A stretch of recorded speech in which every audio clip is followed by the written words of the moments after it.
Korean high school में एक नया ट्रांसफर स्टूडेंट एंट्री लेता है, लेकिन शरीफों की तरह अपना इंट्रोडक्शन देने के बजाय कोंग मिन सीधा क्लास से पूछता है कि भाई किसी के पास सिगरेट है क्या।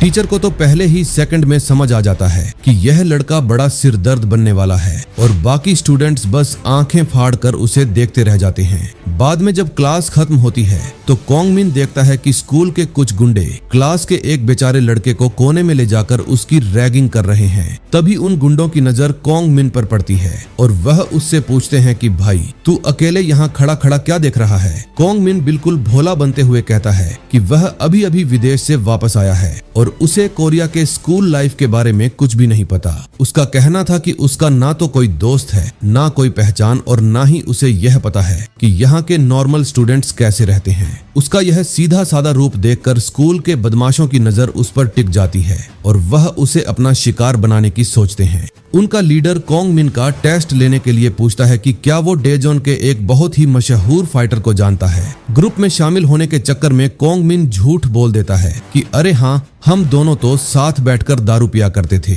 बदमाश भी उसकी हाँ में हाँ मिलाते हैं, मानो उसकी बात पर यकीन कर रहे हों और बड़े प्यार से उसे अपने ग्रुप में शामिल करके उसके दोस्त बनने का नाटक करते हैं। स्कूल खत्म होने के बाद हाई यन नाम की वह लड़की अचानक आती है और बड़े प्यार से उसका हाथ पकड़कर खुद को उससे सटा लेती है।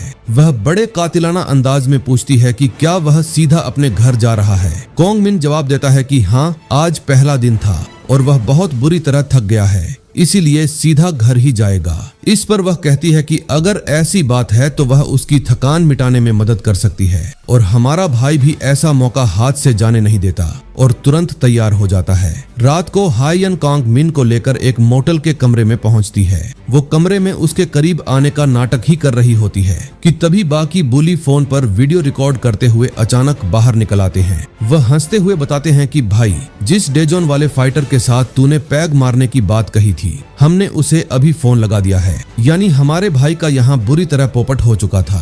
पूरा ग्रुप उसे घेर लेता है, उसका मजाक उड़ाता है और ऐलान करता है कि आज से तू हमारा पर्सनल नौकर बनकर रहेगा। कोंग मिन अभी भी नादान बनने की एक्टिंग जारी रखता है ताकि उन्हें लगे कि उन्होंने सच में एक कमजोर नए स्टूडेंट को दबोच लिया है। तभी एक गुंडा कोंग मिन के मुंह पर एक जोरदार थप्पड़ मारता है और उसका कॉलर पकड़कर उसकी शर्ट फाड़ देता है, लेकिन शर्ट फटते ही सबकी हंसी गायब हो जाती है। कोंग मिन की पूरी बॉडी पर खतरनाक निशान, पुराने जख्म और ऐसी मस्कुलर फिजिक थी जो किसी भी नॉर्मल हाई स्कूल स्टूडेंट की सोच से बाहर है। कोरिया आने से पहले उसने बटाला नाम की दुनिया की सबसे खतरनाक कॉन्ट्रैक्ट किलिंग ऑर्गेनाइजेशन के एक प्राइवेट आइलैंड पर सालों तक ट्रेनिंग ली थी। उसने पानी के अंदर टॉर्चर झेलना, असली गोलियों के बीच बचना और ऐसे इंस्ट्रक्टर्स का सामना करना सीखा था जो सिर्फ 1 मिनट लेट होने पर सीधे गोली मार देते थे, क्योंकि कोंग मिन कोई मामूली या लाचार स्टूडेंट नहीं था। वह दरअसल अपने ऑर्गेनाइजेशन का हुक्म का इक्का था। ये कहानी है कोंग मिन की, जो एक कॉन्ट्रैक्ट किलर होता है और अगर वो सिर्फ अपना लास्ट टारगेट को मार देता है तो उसे इस ऑर्गेनाइजेशन से फ्रीडम मिल जाएगा, क्योंकि कोंग मिन को बचपन में ही किडनैप करके यहाँ लाया गया था और अगर कोई भी भागने की कोशिश करता तो ऑर्गेनाइजेशन वाले उसके फैमिली को मार देते थे। इसलिए हमारे कोंग मिन के पास एक मौका है कि वो अपने लास्ट टारगेट को मार के आजाद हो सके। तो चलो शुरू करते हैं बिना किसी देरी के। मानवा के स्टार्ट में हम अपने मेन कैरेक्टर कोंग मिन को देखते हैं, जो हमें बता रहा होता है कि वो काफी टाइम बाद कोरिया आया है और उसे अभी बहुत जोर से सिगरेट की तलब हो रही है। लेकिन अब कोरिया में स्ट्रिक्टली रूल्स हैं कि कोई स्टूडेंट सिगरेट नहीं खरीद सकता। कोंग मिन को याद आता है कि पहले स्टूडेंट भी सिगरेट खरीद सकते थे, लेकिन अब स्टूडेंट के लिए काफी स्ट्रिक्ट लॉ बन गए हैं। वो सोचता है कि यार, यहाँ आने से पहले मुझे अपने सूटकेस में सिगरेट भर के ले आना चाहिए था। सड़क पार करते हुए वो नोटिस करता है कि देश 10 साल में कितना तेजी से बदल गया है। लड़का एक जाइंट स्काईस्क्रेपर देखता है जो फ्यूचर से आया हुआ लगता है। बहुत महंगी लग्जरी कार्स अब पूरे शहर में बिखरी हुई है। एक एलिगेंट महिला रेड स्पोर्ट्स कार से उतरती है जो कोंग मिन का अटेंशन खींच लेती है, क्योंकि उसके पास 2 बड़े रीजन हैं। कोंग मिन रिफ्लेक्ट करता है कि स्टैंडर्ड ऑफ लिविंग और लोगों का बिहेवियर कितना बड़ा हो गया है। आसपास के कई लोग उस औरत की स्ट्राइकिंग प्रेजेंस से इम्प्रेस्ड लगते हैं। ये सीन देखकर एक ही बात याद आती है, मैन विल बी मैन। अचानक हमारे लड़के को कुछ बहुत क्यूरियस चीज नजर आती है जो पास के लेक में आगे तैर रही है। वो सरप्राइज हो जाता है एक जाइंट इन्फ्लेटेबल डक देखकर जो नेशनल प्राइड जितना बड़ा लगता है। इतने सारे मॉडर्न चेंजेस के बावजूद सुंदर चेरी ब्लॉसम बिल्कुल वैसी ही है। एक छोटा लड़का एक्साइटेड होकर भागता हुआ अपनी मम्मी को बुलाता है और उसे ये बड़ा फ्लोटिंग डक दिखाता है। फैमिली खुशी खुशी चल रही है और डक सूप के लिए डिनर रिजर्वेशन करने की बात कर रही है। कॉन्ग मिन उस प्यारी फैमिलियर सीन को दूर और थोड़ा मेलनकोली लुक के साथ देखता है। पुरानी यादें उसके दिमाग में फ्लड करने लगती हैं, अपनी बचपन की यादें वापस लाती हैं। वो याद करता है जब कॉन्ग मिन अपने पेरेंट्स के साथ चलता था और गिरते चेरी ब्लॉसम को पॉपकॉर्न समझता था। उसके पापा प्यार से उसे कंधे पर बिठाते थे और सजेस्ट करते थे कि सिनेमा चलें, रियल पॉपकॉर्न खाने। लिटिल कॉन्ग मिन सोच विचार करता था कि फैमिली के साथ कौन सी मूवी देखनी है। फिर लड़का बहुत फनी एडल्ट मूवी चुन लेता था जिससे उसके पेरेंट्स हंस पड़ते थे। प्रेजेंट में वापस कॉन्ग मिन चेरी ब्लॉसम पेटल्स की खूबसूरत बारिश के नीचे अकेला चल रहा है। उसका शांत और थॉटफुल एक्सप्रेशन दिखा रहा है कि वो अभी भी उन स्वीट मेमोरीज में फंसा हुआ है। जब हमारा कॉन्ग मिन सब कुछ देखते देखते आगे बढ़ रहा होता है, वैसे ही उसका फोन बीप करने लगता है। कॉन्ग मिन फोन उठाते हुए कहता है, मुझे याद करने के लिए एक पल भी नहीं दे सकते। वैसे अब समय आ चुका है अपना काम करने का। सीन शिफ्ट होता है, शाम का सीन दिखाया जाता है। हम एक सुपरमार्केट को देखते हैं जो काफी ज्यादा ऊपर था। सुपरमार्केट ऐसा लग रहा था कि इस जगह पर असली लोग भी नहीं रहते हैं। कॉन्ग मिन कहता है, चलो अंदर चल के देखते हैं। वो अंदर जाकर कहता है, क्या यहाँ पर कोई है? वो आगे कहता है, क्या यहाँ कोई नहीं है? कॉन्ग मिन मौके का फायदा उठाकर कहता है, शायद मुझे एक सिगरेट पी ही लेना चाहिए। स्टोर में जब हमारा मेन लीड कॉन्ग मिन ऐसे ही अपने लिए सिगरेट को चूज कर रहा होता है, एक आदमी एक जगह पर बैठा होता है और कहता है, क्या स्टूडेंट्स को स्मोक करना अलाउ है? कॉन्ग मिन पकड़े जाने पर बिना कोई इमोशन दिखाए कहता है, मैं तो कुछ नहीं कर रहा, मैं तो अपने पापा के लिए एक छोटा मोटा सा काम कर रहा हूँ। वो एक ब्लैक कार्ड निकालता है और कहता है, ये रहा मेरे फादर का कार्ड और इसमें से 26 महीने का पहले से ही इंस्टॉलमेंट काट लीजिएगा प्लीज। वो आदमी कॉन्ग मिन को कहता है, वैसे लड़के क्या तुम्हें पता है, मैं भी यहाँ पर एक कस्टमर हूँ। कॉन्ग मिन उससे मिसअंडरस्टैंडिंग के लिए माफी मांगता है और कहता है, जब मैं अब्रॉड में था तो मैं बहुत ज्यादा ही के ड्रामा देखा करता था और जो मैंने के ड्रामा देखा था तुम वैसे ही दिख रहे थे, एकदम शॉपकीपर जैसे, तो माफ करना, इसीलिए मैं कंफ्यूज हो गया। वो आदमी कॉन्ग मिन से कहता है, मैं खुद ही अभी हाल ही में अब्रॉड से लौटा हूँ। कॉन्ग मिन कहता है, ओह क्या ही कोइंसिडेंस है। वो आदमी भी कहता है, जी हाँ, ये एक बहुत बड़ा ही कोइंसिडेंस है। हमारा कॉन्ग मिन कहता है, ये एक महज बस कोइंसिडेंस था। जिस लाइन में मैं काम करता हूँ तुम भी शायद उसी लाइन में काम करते हो। वो आगे कहता है, और मुझे कॉन्ट्रैक्ट मिला है तुम्हें मारने का। कॉन्ग मिन ये कह ही रहा होता है कि सामने वाला आदमी एक चाकू से कॉन्ग मिन के गले पर सीधे अटैक कर देता है और आदमी भी कहता है, क्या तुम एक कॉन्ट्रैक्ट किलर हो और यहाँ मुझे मारने के लिए तुम अब्रॉड से आए हो? कॉन्ग मिन उसके अटैक को रोक कर कहता है, तुमने तो बहुत जल्दी पकड़ लिया ऑर्गेनाइजेशन के ट्रेटर। कॉन्ग मिन उस आदमी को कहता है, तुमने हमारे ऑर्गेनाइजेशन के बहुत सारे मेंबर्स को मारा और भाग गए, मैं यहाँ तुम्हें ही निपटाने के लिए आया हूँ। ये कहकर हमारा कॉन्ग मिन उसको उठाकर दूर फेंक देता है जिसकी वजह से सब सामान गिर जाता है। वहाँ धूल उड़ने लगती है। जिस आदमी को फेंका था वो हमारे कॉन्ग मिन से कहता है, तुम्हारे पास जो कार्ड है इस ऑर्गेनाइजेशन में वो एजेंट के रैंक के हिसाब से डिपेंड करता है। उन्होंने इन कार्ड्स को रैंक के हिसाब से बनाए हैं, कार्ड्स को डिफरेंट कलर्स में, और उन सब में से जो ब्लैक कार्ड है वो कार्ड सिर्फ हायर रैंकिंग एजेंट्स को ही दिया जाता है। मैंने इसके बारे में तो कभी सुना भी नहीं और किसने सोचा था कि तुम जैसा एक जवान लड़का एक इस तरह का एजेंट हो सकता है और तुम्हें एक ब्लैक कार्ड दिया जा सकता है। कॉन्ग मिन उस आदमी से कहता है, मुझे सुनकर काफी अच्छा लगा। आप जैसे अनुभवी सीनियर से कॉम्प्लीमेंट मिलना और ये काफी अच्छी बात है मेरे लिए। मुझे प्रशंसा सुनकर अच्छा लगा। वो आदमी आगे कहता है, बच्चे तुम्हारा वेपन कहाँ है? कॉन्ग मिन थोड़ा अजीब पढ़कर कहता है, कौन सा वेपन यार? आदमी कहता है, बच्चे क्या तू सीरियस भी है? तू यहाँ पर खाली हाथ आया मुझसे लड़ने के लिए? कॉन्ग मिन कहता है, अरे हाँ यार, जो मेरा वेपन था उसे एयरपोर्ट सिक्योरिटी ने जब्त कर लिया। आदमी कहता है, किसने ही सोचा था एक ब्लैक रैंक एजेंट इतना ज्यादा बकलोल भी हो सकता है, मुझे तो विश्वास ही नहीं हो रहा।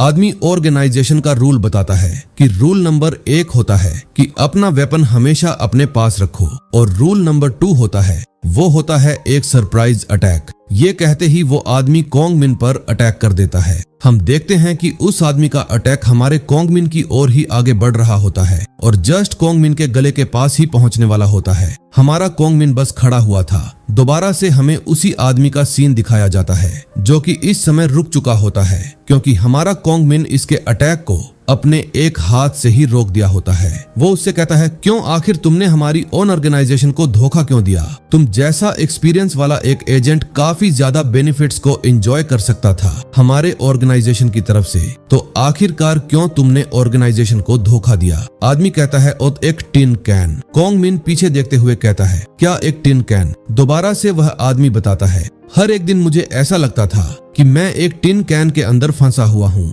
और फिर वो अपने चाकू को दूसरे हाथ में पकड़ लेता है और दोबारा से अटैक करने के लिए आगे बढ़ता है। और अब बस अटैक हिट ही होने वाला था हमारे कोंग मिन को, लेकिन हमारा कोंग मिन उसके अटैक को ब्लॉक कर देता है, डिफ्लेक्ट कर देता है अपने हाथ से। इस टाइम एक कैन खुल के जमीन में गिर चुका था और हमारे कोंग मिन को देख पाते हैं, जिसने सिर्फ उस कैन के ढक्कन से इस आदमी के अटैक को ब्लॉक किया था और उससे कहता है, ये एक नाइस मेटाफर है।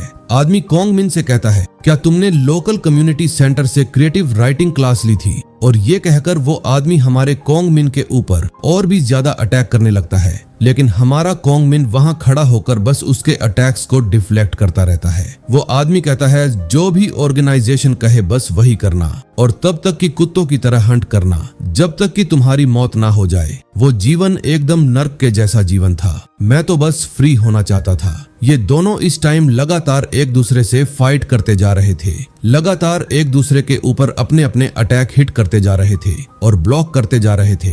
दोबारा से कोंग मिन आगे बढ़ता है, वह आदमी भी आगे बढ़ता है अपने चाकू के साथ में और अगले पल दोनों एक दूसरे को क्रॉस कर जाते हैं। हमारे कोंग मिन के शर्ट के ऊपर खून दिखाया जाता है और पीछे मुड़ते हुए कहता है, लेकिन तुमने उस फ्रीडम के बदले आपने कुछ खो दिया होगा।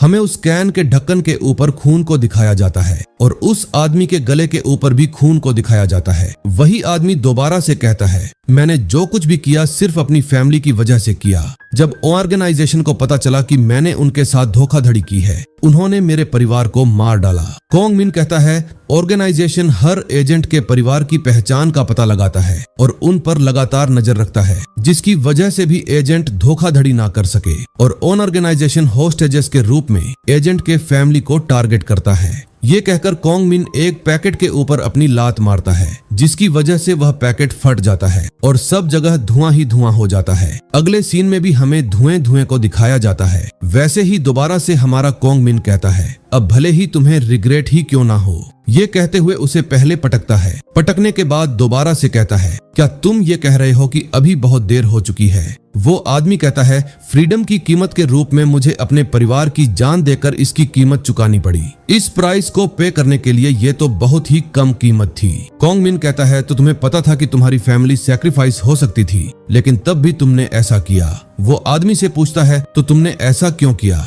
लेटे हुए आदमी कहता है, तुम सभी, तुम में से हर एक लोग, तुम सभी लोग एक ही तरह की उबाऊ बकवास करते हो। आदमी बताता है, ये वो स्टोर है जहां मैं अक्सर हमेशा विजिट करने के लिए जाया करता था और मैं ओनर को भी बहुत लंबे समय से जानता था, लेकिन हर दिन की तरह जो आज का दिन था, स्टोर ओनर को देखकर ऐसा लग रहा था कि वह कोलैप्स होने वाला है। चिंतावश मैंने उससे कहा, तुम दुकान बंद करके थोड़ा आराम क्यों नहीं कर लेते? और क्या तुम जानते हो कि उसने क्या कहा? अगर मैं आराम करूंगा तो मेरी फैमिली और मेरे फ्रेंड को मैं खाना कैसे खिलाऊंगा? आदमी आगे कहता है, वह एक अच्छा इंसान था, क्यों है ना? एक समर्पित पारिवारिक व्यक्ति जो दिन रात मेहनत करता है अपनी बीमार पत्नी और भोले भाले बच्चों के लिए। एक छोटी सी दुकान में उसने पूरा अपना जीवन अपने परिवार के लिए बलिदान करते हुए व्यक्त किया। वो क्या ही इडियट था। कोंग मिन कहता है, क्या यही रीजन था उसे मारने का? वो आदमी कहता है, नहीं, मैंने ओनर को आजाद कर दिया है उसके बंधन से। ये बहुत ही परेशान करने वाला था। आदमी आगे कहता है, फैमिली के लिए सैक्रिफाइस करना और इस तरह बात करना जैसे कि वह ये करके बहुत खुश हो। एक बंधन है जिसमें इंसान फंसा हुआ है। वो आदमी कोंग मिन से पूछता है, वैसे क्या तुम भी अपने परिवार को बचाने के ही लिए काम करते हो ना? और ये कहते कहते वह आदमी वहां से गायब हो जाता है। कोंग मिन के आसपास एक धुआं आ जाता है। उसको उस आदमी की आवाज आती है कि इसीलिए तुम अब भी अलायंस के हंटिंग डॉग के रूप में जी रहे हो। एक सीनियर होने के नाते मैं तुम्हें एक सलाह देना चाहता हूँ। परिवार एक कुत्ते का पट्टा है। और ये सुनकर हमारा कोंग मिन भी थोड़ा सा हैरानी में लग रहा होता था, लेकिन पीछे से जो सारा सामान होता है वह सब कुछ गिरने लगता है और फिर पीछे एक ब्लास्ट हो जाता है। दोबारा से वही आदमी कहता है, अगर मुझे अपना पूरा जीवन एक पट्टे से बंधे हुए बिताना पड़े, और इतना कहकर एक चाकू उसके हाथ में होता है और बस अटैक करने के लिए हमारे कोंग मिन के पीछे पहुंच चुका होता है। हमारा कोंग मिन भी एंड वक्त रहते ही मुड़ जाता है और अगले ही पल दोबारा से वो आदमी हंसते हुए कहता है, अगर मुझे अपना पूरा जीवन एक पट्टे में ही बिताना हो तो इससे अच्छा ये होगा कि मैं अपना गला अपने खुद के ही हाथों काट लूं।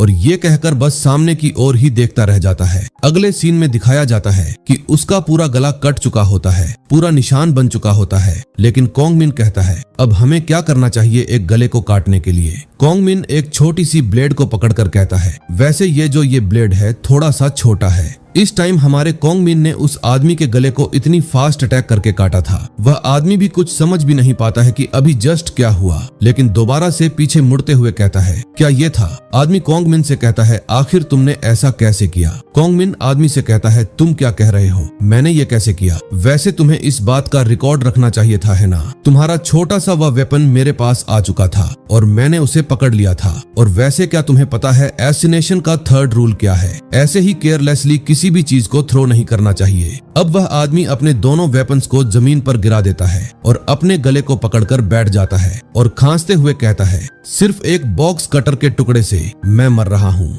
और कोंग मिन से पूछता है, क्या तुम शुरुआत से ही मेरे साथ खेल रहे थे? कोंग मिन कहता है, बिल्कुल नहीं, मैं तो बस देखना चाहता था क्या तुम्हारे धोखे के पीछे किसी और चीज का तो राज नहीं था। वैसे मेरा इरादा किसी को नुकसान पहुंचाने का नहीं था। आदमी हमारे हीरो से कहता है, तुम मेरे साथ इतना रिलैक्स होके कैसे फाइट कर सकते हो? तुम सचमुच एक रियल एजेंट हो जिसे ऑर्गेनाइजेशन ने मुझे मारने के लिए भेजा है। कोंग मिन उस आदमी के करीब जाता है और कहता है, ये तुम क्या कह रहे हो? मुझे लगता है कि तुमने कुछ गलत समझ लिया है। मेरा कोरिया आने का रीजन तुम नहीं हो। मैं यहाँ कोरिया तुम्हारे लिए नहीं आया हूँ। ये सुन के आदमी पूरी तरह शॉक्ड हो जाता है। कोंग मिन कहता है, तुम तो बस रास्ते में एक पड़ा एक छोटा सा पत्थर थे। कोंग मिन आगे कहता है, मुझे तो मेन टारगेट को खत्म करना है जो कि काफी स्पेशल है। वो इतना स्पेशल है जिसके लिए मैं अपनी लाइफ को भी रिस्क में डाल सकता हूँ। तुमने कहा था तुम्हें फ्रीडम चाहिए। मैं आशा करता हूँ कि तुम्हें इंटरनल फ्रीडम प्राप्त हो। हम देखते हैं कि वो आदमी बैठे हुए ही निपट जाता है और कोंग मिन वहां से निकल जाता है। और इस टाइम घड़ी का टाइम शाम के 7 बजे हो रहे थे। हमारा कोंग मिन भी बाहर निकलते हुए फोन पर कह रहा होता है, टारगेट अब खत्म हो चुका है। वो कहता है, ये टारगेट उसके वार्म अप इतना बुरा भी नहीं था। वो आगे कहता है, बोलो अच्छा वैसे अब मुझे चलना चाहिए। वह अपने कपड़ों को देखता है जो कि पूरी तरीके से खून से सना हुआ होता है। वह कहता है, अब एक नई स्कूल यूनिफॉर्म खरीदनी पड़ेगी। कल से मेरी नई शुरुआत है। मुझे मेरे कॉन्ट्रैक्ट को कल से ही मारना होगा। और हमारे कोंग मिन के इतना कहते ही सीन कट हो जाता है। अगले सीन में हमें एक स्कूल का सीन दिखाया जाता है और हमें दिखाया जाता है एक क्लास पर बहुत सारे स्टूडेंट बैठे होते हैं और पढ़ाई कर रहे होते हैं। वहाँ एक लड़की को दिखाया जाता है जो पढ़ाई से ध्यान हटाकर बाहर की तरफ देख रही होती है। उसी क्लास में एक बंदा गेट के बाहर आता है और क्लास टीचर भी उसी साइड देखने लगा होता है। ये हमारा कोंग मिन होता है जो क्लास के अंदर आते हुए बड़े स्टाइल के साथ वहाँ के स्टूडेंट से कहता है, गाइस मेरे पास अभी एक 18+ पहचान पत्र नहीं है, इसीलिए क्या कोई तुम मुझे एक सिगरेट दे सकता है? सीन चेंज होता है। हमें 1 महीने पहले का सीन दिखाया जाता है। हम रिप्रेजेंटेटिव्स मेंशन हाउस के एंजेलोस डिस्ट्रिक्ट मेंबर का सीन देखते हैं जहां हमारा कोंग मिन भी था। हमारा कोंग मिन गन लेकर बड़े स्टाइल से कह रहा होता है, ये तो अनएक्सपेक्टेड है। क्या किसी प्राइवेट होम में इतने ज्यादा सिक्योरिटी गार्ड होते हैं? हम देखते हैं कि वहाँ के सारे गार्ड्स कोंग मिन पर गन ताने खड़े हैं। हमारा कोंग मिन वहाँ एक रिप्रेजेंटेटिव को कहता है, क्या तुम मेरे लिए थोड़ा सा मर के अपने कब्र में जा सकते हो? भाई का कॉन्फिडेंस लेवल देख रहे हो भाई तुम।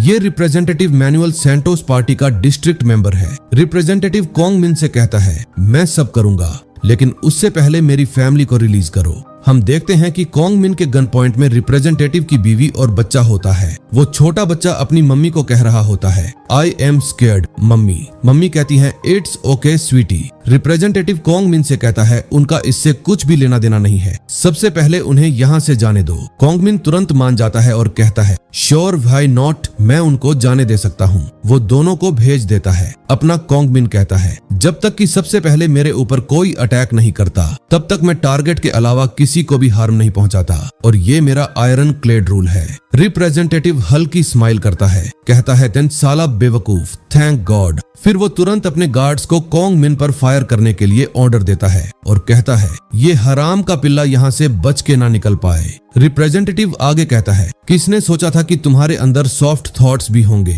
तुम तो यहाँ तक कि एक भी ग्रेट कॉन्ट्रैक्टर भी नहीं हो। मुझे सचमुच डर लग रहा था। मुझे तो लगा था कि तुम बटाला से आए हो। सीन कट होता है। होटल कसिनो बटाला का सीन दिखाया जाता है। मेहमानों और अमीर लोगों की जरूरतों को पूरा करना। ये जगह हाई स्टेक्स गैम्बलिंग के लिए मशहूर है, लेकिन इस साधारण कसिनो के पीछे एक स्पेशल टेबल है। एक आदमी उसी टेबल पर बैठ के हंसते हुए सामने वाले से कह रहा होता है, किलिंग वाले कॉन्ट्रैक्ट्स को इस तरह ओपनली एक्सेप्ट करना, तुम जरूर काफी ज्यादा कॉन्फिडेंट होगे। हम एक लेडी को देखते हैं जो हमारे कसिनो का वर्क है। वो कहती है, यो ये ऐसी चीज है जिसे सरकार भी नहीं छू सकती। सामने वाला आदमी कहता है, मुझे लगता है कि इस बिजनेस में सबसे बेस्ट होने की आपकी प्रतिष्ठा मैच एक अफवाह नहीं है। लेडी कहती है, बिल्कुल भी नहीं है। आदमी उस लेडी से कहता है, तो क्या ये सच है कि तुम उसे मार सकती हो? लेडी कहती है, हाँ ऐसा हो सकता है। हमारा कसिनो सबसे बेहतरीन कॉन्ट्रैक्टर से बना है, प्लीज आप चूज कीजिए। वो लेडी इस आदमी के सामने कार्ड्स रख देती है और कहती है,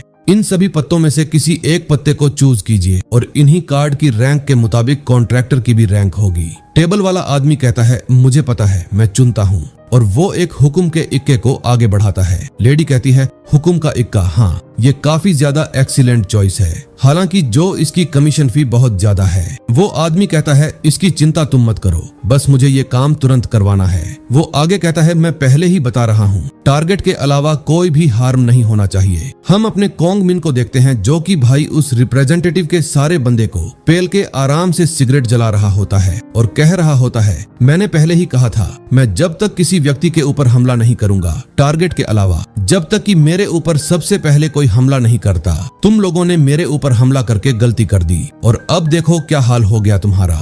लेकिन हमारे कॉन्ग मिन ने उस औरत और उसके बच्चे को छोड़ दिया होता है। कॉन्ग मिन उससे कहता है, तुम्हारे हस्बैंड के लिए मुझे माफ कर देना, मेरे पापों की कीमत मैं एक दिन जरूर चुकाऊंगा।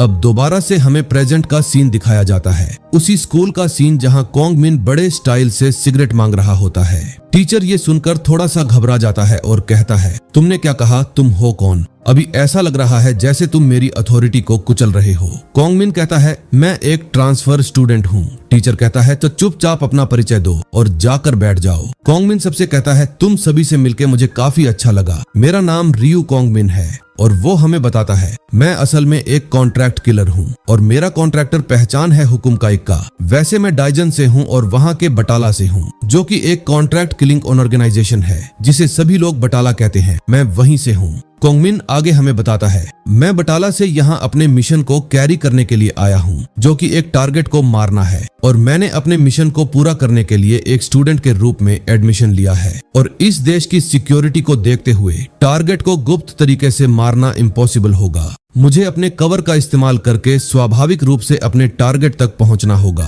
और मुझे उसे मारना होगा। कॉन्ग मिन हमें बताता है, लेकिन एक दिक्कत है, दरअसल हमें नहीं पता कि जो आपका टारगेट है वह है कौन है। हाँ, क्लाइंट ने जो इन्फॉर्मेशन प्रोवाइड की है वह सिर्फ टारगेट का नेम है। कॉन्ग मिन बताता है, मैंने पहले से ही अपनी रिसर्च कर ली है। कॉन्ग मिन एक क्लास में जाता है और कहता है, और यही उस टारगेट का क्लासरूम है, चलो एक बार डोर ओपन करके देखते हैं। लेकिन एक और प्रॉब्लम है कि वह स्कूल ही नहीं आता। कॉन्ग मिन उसकी बेंच की तरफ देखते हुए कुछ सोच रहा था। तभी हम वहाँ एक मोटे बुली लड़के को देखते हैं जो एक लड़के से कह रहा होता है, क्यों बे साले तू मेरा रास्ता क्यों रोक रहा है? क्या तुम मेरे रास्ते से नहीं हटेगा? और वो बोली उस लड़के को एक जोर का किक मार के उड़ा देता है। अटैक से वो लड़का स्कूल के वॉल में भिड़ जाता है। वही आदमी दोबारा से कहता है, क्या ऑटोमेटिक डोर का सेंसर खराब हो गया है? दरवाजा क्यों नहीं खुल रहा था बे? वहाँ वही क्लास वाली लड़की भी थी जो हमारे कोंग मिन को नोटिस करती है और कोंग मिन की तरफ ही देखने लगती है और कहती है ये तो वही ट्रांसफर स्टूडेंट है। वो उससे कहती है तुम अकेले क्यों खड़े हो? कोंग मिन कहता है क्योंकि मेरा कोई दोस्त नहीं है। और ये कहने के बाद अपने मन में कहता है क्या अब मुझे प्लान बी के साथ चलना चाहिए?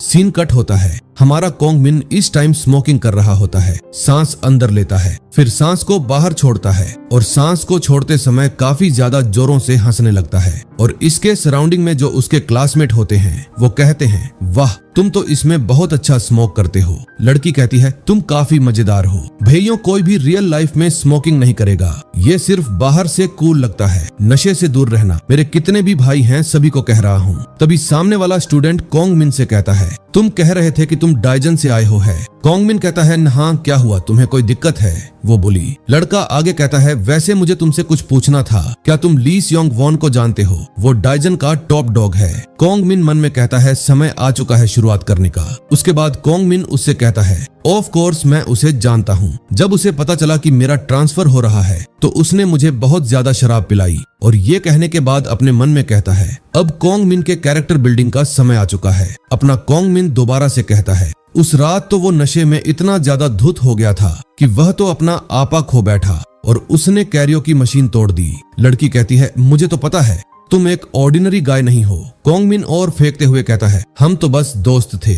सामने वाला बोली स्टूडेंट झुकते हुए कहता है सही में यार तेरी पहचान तो काफी मजबूत है, चलो हम दोस्त बनते हैं। अपना कोंग मिन भी उसकी तरफ देखते हुए कहता है कोरिया में मेरा पहला दोस्त। और ये सोचने के बाद वह भी अपना हाथ आगे बढ़ाता है और कहता है हाँ जरूर क्यों नहीं। और आगे कहता है हम आज से दोस्त हैं, ये सभी लोग मेरे पहले दोस्त हैं इस कोरिया में। थोड़े टाइम के बाद हमारे कोंग मिन की छुट्टी हो जाती है। वो वापस अपने घर की ओर जाने लगता है। हमारा लड़का काफी ज्यादा एग्जॉस्ट हो चुका था और उसके बगल वाले जो लड़के होते हैं वो आपस में कह रहे होते हैं क्या तुम सीधे एकेडमी जा रहे हो? दूसरा लड़का कहता है हाँ भाई जरूर। हमारे कोंग मिन को बिल्कुल भी समझ में नहीं आया था क्योंकि वो काफी ज्यादा थका हुआ फील कर रहा होता है। उन दोनों की बातें अपना कोंग मिन सुन रहा होता है और अब वो बस चली भी जाती है और हमारा कोंग मिन खड़े खड़े देखता ही रह जाता है। और इस बस को जाता हुआ देख के अपना कोंग मिन अपने पास्ट की बातों को याद करता है जब वह एक वैन में किडनैप होता है और वह बस अपने मॉम और डैड को हेल्प के लिए बुला रहा होता है। वो कहता है मॉम डैड मुझे बहुत ज्यादा डर लग रहा है। और वहाँ बाहर किडनैपर कह रहा होता है इस लड़के को जल्दी से नाव पर चढ़ाओ। और हमारा कोंग मिन उस टाइम कुछ भी नहीं कर सकता था वो, क्योंकि उस टाइम कोंग मिन भी एक छोटा बच्चा था। किडनैपर कहते हैं हम लोग इस बच्चे को एंजेलोस ले जा रहे हैं। और उस बात को याद करते हुए अपने मन में कहता है अगर वो दिन ना आया होता तो मैं इस समय अपना जीवन आराम से जी पा रहा होता। जब हमारा कोंग मिन ये सब कुछ सोचते हुए आगे जा रहा होता है तो एक लड़की अपने कोंग मिन का हाथ पकड़ लेती है और ये वही स्कूल गर्ल होती है जो कि कोंग मिन से कहती है मैं तो लगभग गिर ही गई थी। कोंग मिन कहता है कौन हो तुम? वो लड़की कहती है हमने पहले ही अपना परिचय दे दिया था, क्या तुम कोंग मिन हो? वो लड़की कहती है मैं हाइयन हूँ। हाइयन कोंग मिन से कहती है क्या तुम घर जा रहे हो?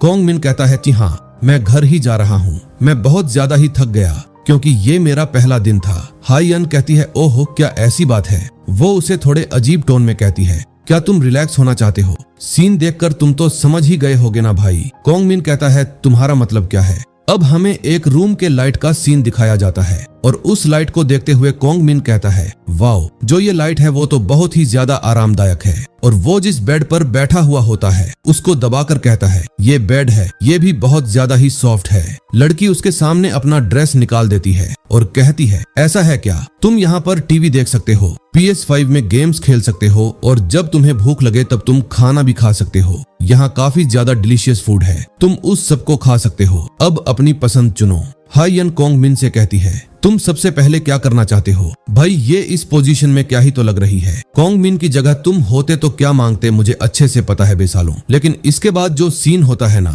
उसके लिए तुम तैयार नहीं हो। भाई वह लड़की अपने कोंग मिन के ऊपर चढ़ी होती है और उस लड़की के 3 दोस्त पीछे से भाई पूरे सीन की फोटो क्लिक कर रहे होते हैं और साथ ही जोर जोर से हंस रहे होते हैं। और एक लड़का रिकॉर्ड करते हुए कहता है जरा देखो इस हरामी को, इसने कभी आज तक किसी लड़की टच भी किया है। वो कोंग मिन को कहता है क्यों बे तूने अपनी चड्डी गीली तो नहीं कर ली ना? तभी हाय यन हंसते हुए कहती है, ये तो काफी ज्यादा हिलेरियस था। वो सबसे कहती है, तुम्हें मेरी एक्टिंग कैसी लगी? कॉन्ग मिन शॉक्ड उनसे कहता है, तुम लोगों ने मेरे साथ ऐसा क्यों किया? तभी वही बोली। लड़का गेट से अंदर आता है और कहता है, तुम ये कह रहे हो कि हमने ये सब कुछ क्यों किया? वो बोली आगे कहता है, यही तो मैं तुमसे पूछ रहा हूँ, तुमने ये क्यों किया? कॉन्ग मिन अब ये पुरानी बातों को याद करता है, जब ये बुली हमारे कॉन्ग मिन से कह रहा होता है, क्या तुम्हें ली सियंग वॉन के बारे में पता है? कॉन्ग मिन ने उसे फेंक दिया था कि ऑफ कोर्स मुझे पता है सियंग वॉन, उसने मुझे बहुत ज्यादा ही पिलाई थी जब मेरा ट्रांसफर होने वाला था। प्रेजेंट में वो बुली कहता है, वैसे क्या तुम्हें पता है वो बिल्कुल भी ड्रिंक नहीं करता क्योंकि सियंग वॉन को बचपन से ही लीवर की बीमारी है। बुली कहता है, मैंने उसे कॉल किया और पूछा लेकिन उसको तुम्हारे बारे में कोई भी आइडिया है या नहीं, वो तो तुम्हारे बारे में कुछ भी नहीं जानता। कॉन्ग मिन का झूठ पकड़ लिया जाता है। वो बिस्तर से उठ जाता है और डींगे मारते हुए कहता है, ऐसा नहीं हो सकता। लड़की हंसते हुए कहती है, क्या तुम किसी नए स्कूल में नया शुरुआत करना चाहते थे? दूसरा पीले बाल वाला लड़का कहता है, अगर ऐसा है तो तुम क्लियरली एक्सपोज हो चुके हो। हम क्लास के दौरान सिगरेट की तलाश करना, यही तुम्हारा फर्स्ट रेड फ्लैग था। लेकिन हमारा कॉन्ग मिन फुल कॉन्फिडेंस से कहता है, वैसे जरा मेरी बात सुनो, वैसे हुआ ये था कि, लेकिन उसके बोलने से पहले ही पीले बाल वाला कॉन्ग मिन के थप्पड़ मार देता है और कहता है, अबे हरामी अब बहुत लेट हो गया, अब तेरे बकवास से कुछ भी नहीं होने वाला। वो आगे कहता है, साला हरामी तूने हमें झूठ बोला, तेरी इतनी हिम्मत। आगे कहता है, अब से हर ब्रेक के दौरान तुम हमारे क्लास के ऑटोमेटिक डोर बनोगे। लड़की कहती है, चलो जो हमने शुरू किया था उसे हम लोग पूरा खत्म कर ले। लड़का भी कहता है, चलो खत्म करते हैं। फिर पीले बाल वाला लड़का अपने कॉन्ग मिन का कॉलर पकड़ लेता है और उसके सारे बटनों को तोड़ देता है और उसके शर्ट को फाड़ देता है और चिल्लाते हुए कहता है, चलो अब तुम्हारी कुछ स्किन देखते हैं। अचानक पीले बाल वाला एकदम शांत हो जाता है। पीछे खड़ा बुली कहता है, हाँ क्या हुआ? इस टाइम पीले बाल वाले की उसकी बोलती बंद हो चुकी थी। वो डरते हुए कहता है, ये नहीं हो सकता। लेकिन अपना कॉन्ग मिन शांति से खड़ा हुआ था और कॉन्ग मिन बताता है कि मैं ये मिशन नहीं करने वाला था क्योंकि इसमें टारगेट के नाम के अलावा कुछ नहीं पता और उसको बोल गया है कि जितने भी इस नाम के बंदे होंगे सबको उसे मारना है। वो इसलिए तैयार हुआ क्योंकि ऑर्गेनाइजेशन कॉन्ग मिन को इस मिशन के बदले इंटरनल फ्रीडम दे रहा था। इधर जो पीले बालों वाला लड़का था वो देख के हैरान हो चुका था और कहता है, आखिरकार मैं ये क्या देख रहा हूँ। और वहाँ पर लड़की और बाकी सभी लोग भी हैरान हो चुके थे। इसमें से एक कहता है, ये बॉस्टर्ड इंसान है या जानवर? वहाँ का जो मेन बुली हमारे कॉन्ग मिन की बॉडी देखकर कहता है, अब इसकी बॉडी के साथ क्या हुआ? कॉन्ग मिन बहुत साइको स्माइल के साथ कहता है, अब मेरे पास कोई भी चॉइस नहीं है, अपने टारगेट के अलावा किसी और को हार्म ना करता जब तक कि वह पहले हमला ना करे। वो पीले बाल वाले के और भी ज्यादा करीब आकर अपना हाथ उठाकर कहता है, क्योंकि ये मेरा आयरन क्लेड रूल है तो अब तुम तैयार हो जाओ। और ये कहकर अपना एक थप्पड़ उसके गाल पर मारता है और इस एक सिंगल थप्पड़ के इम्पैक्ट से वो लड़का दूर जाकर के जमीन पर गिरता है। उसका पूरा मुंह का शेप बिगड़ जाता है, उसके दांत टूटकर वहां खून बहने लगता है और वो हाय यन भी इस थप्पड़ के इम्पैक्ट को देखकर काफी ज्यादा हैरान हो जाती है। उसके चारों ओर भी बस खून ही खून की छींटें उड़ने लगती हैं। थप्पड़ मारने के बाद कॉन्ग मिन कहता है, ओहो, अपनी ताकत को कंट्रोल करना जितना मैंने सोचा था उससे भी कई गुना ज्यादा मुश्किल है यार। वो आगे कहता है, अब अगला कौन आ रहा है, जल्दी से आगे आओ। अपना शर्ट पहनते हुए वो भी खतरनाक तरीके से बोलता है, चलो फिर जो शुरू किया था वो खत्म कर लेते हैं। फिर हम कॉन्ग मिन के पास्ट का सीन देखते हैं जहां कॉन्ग मिन किडनैप हुआ था। हमें एक आइसलैंड का सीन दिखाया जाता है और इस आइसलैंड का नाम होता है पथालास प्राइवेट आइसलैंड। और हम सीन देखते हैं, एक खंभे में माइक लगे होते हैं, उसमें से आवाज आ रही होती है कि 7 मिनट बीत चुके हैं, अब सिर्फ 3 मिनट बचे हुए हैं, क्या तुम शार्क्स का खाना बनने का इंतजार कर रहे हो? हमें उस ओशन के अंदर छोटे कॉन्ग मिन को दिखाया जाता है जो कि जंजीरों से बंधा हुआ होता है और अपनी सांस को रोके हुए होता है। उसके लंग्स की कैपेसिटी पार हो चुकी होती है, वो बस अपनी सांस को छोड़ने ही वाला था। ये बताला कि ट्रेनिंग फैसिलिटी का नंबर 55 कॉन्ग मिन है। दोबारा से उसी माइक से आवाज आती है, 8 मिनट बीत चुके हैं, बस तुम्हारा टाइम होने ही वाला है। दोबारा से कॉन्ग मिन हमें बताता है, साउथ कोरिया एक पीसफुल कंट्री है और जिस नरक जैसे वातावरण में मैं पला बड़ा हूँ, यहाँ का वातावरण उससे तो बिल्कुल ही अलग है। और इसके अलावा जो मेरे अपोनेंट्स हैं वो सिर्फ हाई स्कूल के ऑर्डिनरी स्टूडेंट्स हैं, मुझे उन्हें यूं ही अंधाधुंध नहीं मारना चाहिए। आखिरकार तुम लोगों की ये बदतमीजी कैसी है? मुझे इस मामले को ऐसे तरीके से सुलझाना होगा जो सिचुएशन पे एकदम फिट बैठे। मेरा सबसे पहला स्टेप होगा जस्टिफिकेशंस को सिक्योर करना। अपने मन में ये कहने के बाद नीचे झुकते हुए उन सभी लड़कों से दोबारा से कहता है, अरे रे रे रे, तुम लोगों ने तो सारे बटन गिरा दिए मेरे साइड के। इसे किसी भी एरिया पर बिना उकसावे के किया गया अटैक नहीं माना जाना चाहिए। ये लड़ाई आपसी सहमति से आगे बढ़ रही है। दोबारा से ये सब कुछ अपने मन में कहने के बाद कोंग मिन दोबारा से कहता है, मैंने अपनी इस यूनिफॉर्म को बस अभी जल्द ही खरीदा था। और जब कोंग मिन ये कह रहा था, कोई आग को बुझाने वाला सिलेंडर को ले आया होता है और उसे सिलेंडर से अटैक करते हुए कहता है, आखिरकार तू अपने यूनिफॉर्म की चिंता क्यों कर रहा है साले हरामी, अब तो तुझे डायरेक्ट हॉस्पिटल में ही भर्ती होना पड़ेगा। ये कहकर वो हमारे कोंग मिन पर अटैक कर देता है और जब सामने देखता है थोड़ा सा हैरान हो जाता है। मुझे अब ऐसा लग रहा है कि तुम्हारे पास मेडिकल इंश्योरेंस है, क्यों है ना? कोंग मिन उस सिलेंडर को अपने हाथ से पिचकाते हुए कहता है, मेरे पास इंश्योरेंस नहीं है, मेरे ये नंगे हाथ ही काफी हैं तुम लोगों के लिए। अरे रे रे अरे, मैं बहुत उदार महसूस कर रहा हूँ। और ये कहते हुए उसका मुंह को अपने हाथों से पकड़ लेता है और उसे एक ही हाथ से हवा में उड़ा देता है और कहता है, मैं तुम्हें ये जरूर श्योर कराऊंगा कि तुम्हें भारी भरकम नुकसान मिले। और ये कहकर मुंह के बल बेड के ऊपर पटक देता है। उसका पूरा चेहरा ही बेड के अंदर घुस जाता है और उसको पटक देता है। वो लड़की ये सब कुछ देखने के बाद काफी ज्यादा घबराते हुए कहती है, बेड की हालत देखो, इस बेड के अंदर तो छेद हो गया, आखिरकार ये सब कुछ हो क्या रहा है? अपना कोंग मिन वहाँ से गायब होके उनके पीछे आ जाता है और उनसे कहता है, मैं तुम लोगों से एक चीज पूछना चाहता हूँ। वो लोग एकदम से डर जाते हैं और कहते हैं, भाई जी तुम किसी लड़की को नहीं मारोगे है ना? एक्चुअली मैं भी एक लड़की हूँ तो प्लीज मुझे भी मत मारना। कोंग मिन उनसे कहता है, तुम लोग वाह दोस्त जिसके साथ तुम समय बिताते हो, तुम सबके अलावा एक और दोस्त है ना, क्लास में फेल होने वाले वो स्टूडेंट जो कभी आता ही नहीं है। क्या तुम्हें पता है कि वह इस समय कहाँ पर होगा? वो लड़का घबराते हुए कहता है, भैया जी तुम उसे क्यों ढूंढ रहे हो? कोंग मिन कहता है, तुम कह रहे हो मैं उसे क्यों ढूंढ रहा हूँ? वो आगे कहता है, मेरे पास कुछ ऐसे रीजन हैं जिसके बारे में तुमको नहीं जाननी चाहिए। वो लड़का इससे बहुत ज्यादा घबरा जाता है और वहाँ से पलटकर भागने लगता है और चिल्लाते हुए अपने आप को बाथरूम में बंद करते हुए कहता है, वैसे भी मैं तुम्हें बता भी दूंगा, फिर भी तुम मुझे मारोगे ही। वो कहता है, मैं इससे बहुत ज्यादा ही डर चुका हूँ, प्लीज मुझे मत मारो। अगले ही पल वो लड़का दरवाजा बंद कर लेता है। फिर कोंग मिन धीरे से दरवाजा खोलता है और कहता है, मैं तुम्हें सही में नहीं मारूंगा, चलो अब अच्छे बच्चे की तरह बाहर आ जाओ, तुम कहाँ छुपे हो? कोंग मिन आगे कहता है, जल्दी से बाहर आ जाओ। जैसे ही हमारा कोंग मिन अंदर आता है तो वही लड़का कोंग मिन के गले को बाथरूम के पाइप से बांध देता है और चिल्लाते हुए कहता है, तुम्हें मेरा डर के भागने का नाटक तुझे कैसा लगा बे साले? लड़का कहता है, मेरा सपना है ब्लैक ड्रैगन फिल्म अवार्ड में बेस्ट सपोर्टिंग एक्टर का अवार्ड जीतना। लेकिन कोंग मिन की उससे कुछ भी फर्क नहीं पड़ता।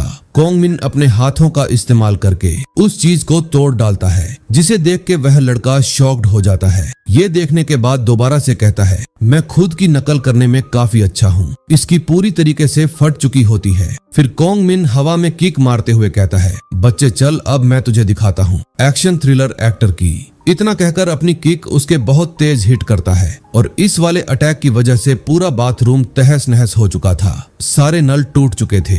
इसको निपटाने के बाद कोंग मिन अपने मन में कहता है कि डर पैदा करो और वो डर अपोनेंट के इंस्टिंक्ट्स में गहराई में उतरना चाहिए। उन्हें ऐसा डर फील कराओ जिसकी वजह से वह खौफ से रंग जाए। हाय यन भी डर के मारे चिल्लाती है और उस बड़े बुली के पीछे जाते हुए कहती है, चलो चलो यहाँ से भाग चले। अगर हम इलेक्ट्रिक स्कूटर का इस्तेमाल करें तो हम उससे 4.31 मीटर पर सेकंड की तेजी हासिल कर सकते हैं और इससे दूर जा सकते हैं। कोंग मिन कहता है, तुम लोगों को इतनी दूर जाने की जरूरत नहीं है भी, तुम्हें बस जवाब देना है और कुछ भी नहीं। लड़की बुली कहती है, वो साइको आ रहा है, जल्दी करो। बुली दरवाजे के पास जाता है और दरवाजे का हैंडल पकड़ते हुए कहता है, youth national team selection match में मैं एक टॉप प्रोस्पेक्ट खिलाड़ी था और चैंपियनशिप के लिए एक उम्मीदवार माना जाता था। एक बहुत बड़ा पुरस्कार और चमकती पॉपुलैरिटी और शाइनिंग ग्लोरी, मैं उन्हें अपनी हथेली में ग्रास्प कर सकता हूँ, लेकिन मैंने गुस्से में अपने ओपोनेंट का सर नहीं कुचला होता और अब मैं वैसे ही तेरा सर भी कुचल दूंगा।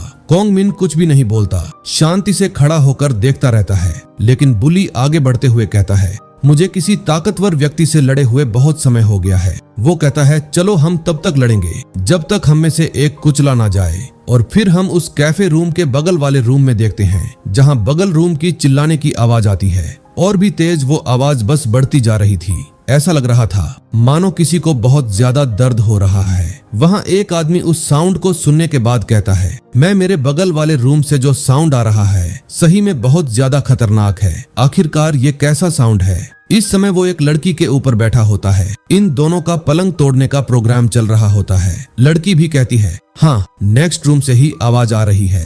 लड़की फिर आगे कहती है, बेब, क्या तुम उस साउंड को बस ऐसे ही सुनने वाले हो? और शर्मा कर कहती है, बेब, क्या तुम्हें और कुछ नहीं करना है? वो लड़की ब्लश करने लगती है। लड़का ये बात सुनकर काफी ज्यादा खुश हो जाता है। यार, ये सब सीन मानहवा में क्यों डालते हैं यार? ये लोग मेरे को बहुत बुरा लगता है भाई। एक मेरे जैसा जिसके पास कोई वाइफू नहीं, मुझे बहुत बुरा लगता है भाई। मेरा भाग कब खुलेगा रे माधव? लड़का कहता है, हे दीवारों के पार से जो आवाज आ रही है उससे भी तेज मैं तुम्हारी आवाज निकलवा दूंगा। लड़का आगे कहता है, चलो अब ठीक है, तो अब से हम लोग भी काफी ज्यादा इंटेंस होने वाले हैं। इतना ज्यादा साउंड निकालेंगे कि ये दीवारें भी टूट जाएंगी। और जैसे उस लड़के ने कहा था कि ये दीवारें टूट जाएंगी, वैसे दीवार सच टूट जाती है। दूसरे रूम से कोंग मिन के मार से वो बुली उस दीवार के आर पार हो जाता है। वो लड़का तो ये देखने के बाद कहता है, डन हो गया, और उसके पूरे शरीर पर पसीना आ जाता है। और हम देखते हैं कि बुली लड़का काफी गंदा मार खा चुका होता है। इस टाइम बुली लड़का पूरा बेहोश हो चुका था। उसके हाथ पैर गर्दन सब अकड़ चुकी थी। कोंग मिन अपने बालों को सहलाते हुए कहता है, आजकल के कंस्ट्रक्शन सच में एक सीरियस इश्यूज बन चुके हैं। और ये कहने के बाद दोबारा से अपने मन में कहता है, अगर तुम्हें ग्रुप का कंट्रोल लॉस करना है तो सबसे अच्छा तरीका ये है कि लीडर को ही निपटा दो, जिसकी वजह से ग्रुप का कोऑर्डिनेशन पूरी तरीके से खत्म हो जाएगा। इस टाइम ये लड़की काफी ज्यादा डर चुकी थी। वो दरवाजा खोलते हुए कहती है, आखिरकार उसने दरवाजे का हैंडल क्यों तोड़ दिया? अब ये दरवाजा भी नहीं खुल रहा था। लेकिन उसके पीछे कोंग मिन आ जाता है और कहता है, आखिरकार तू कर क्या रही है? और उस लड़की से ये कहने के बाद बताता है, अपने मन में कहता है, फाइनल स्टेप कुछ और नहीं बल्कि मर्सी है। अपना कोंग मिन उस दरवाजे को खोल देता है और कहता है, तुम्हें इस दरवाजे को पुश करना होता है, ना कि पुल। वो लड़की वैसे ही गिरते हुए कहती है, आई एम सॉरी, मुझे माफ कर दो। मैं मार खाने के अलावा कुछ भी कर सकती हूँ तुम्हारे लिए, प्लीज मुझे माफ कर दो। और दोबारा कोंग मिन बताता है, जिस मोमेंट इसका फियर सबसे पीक पर पहुंच जाए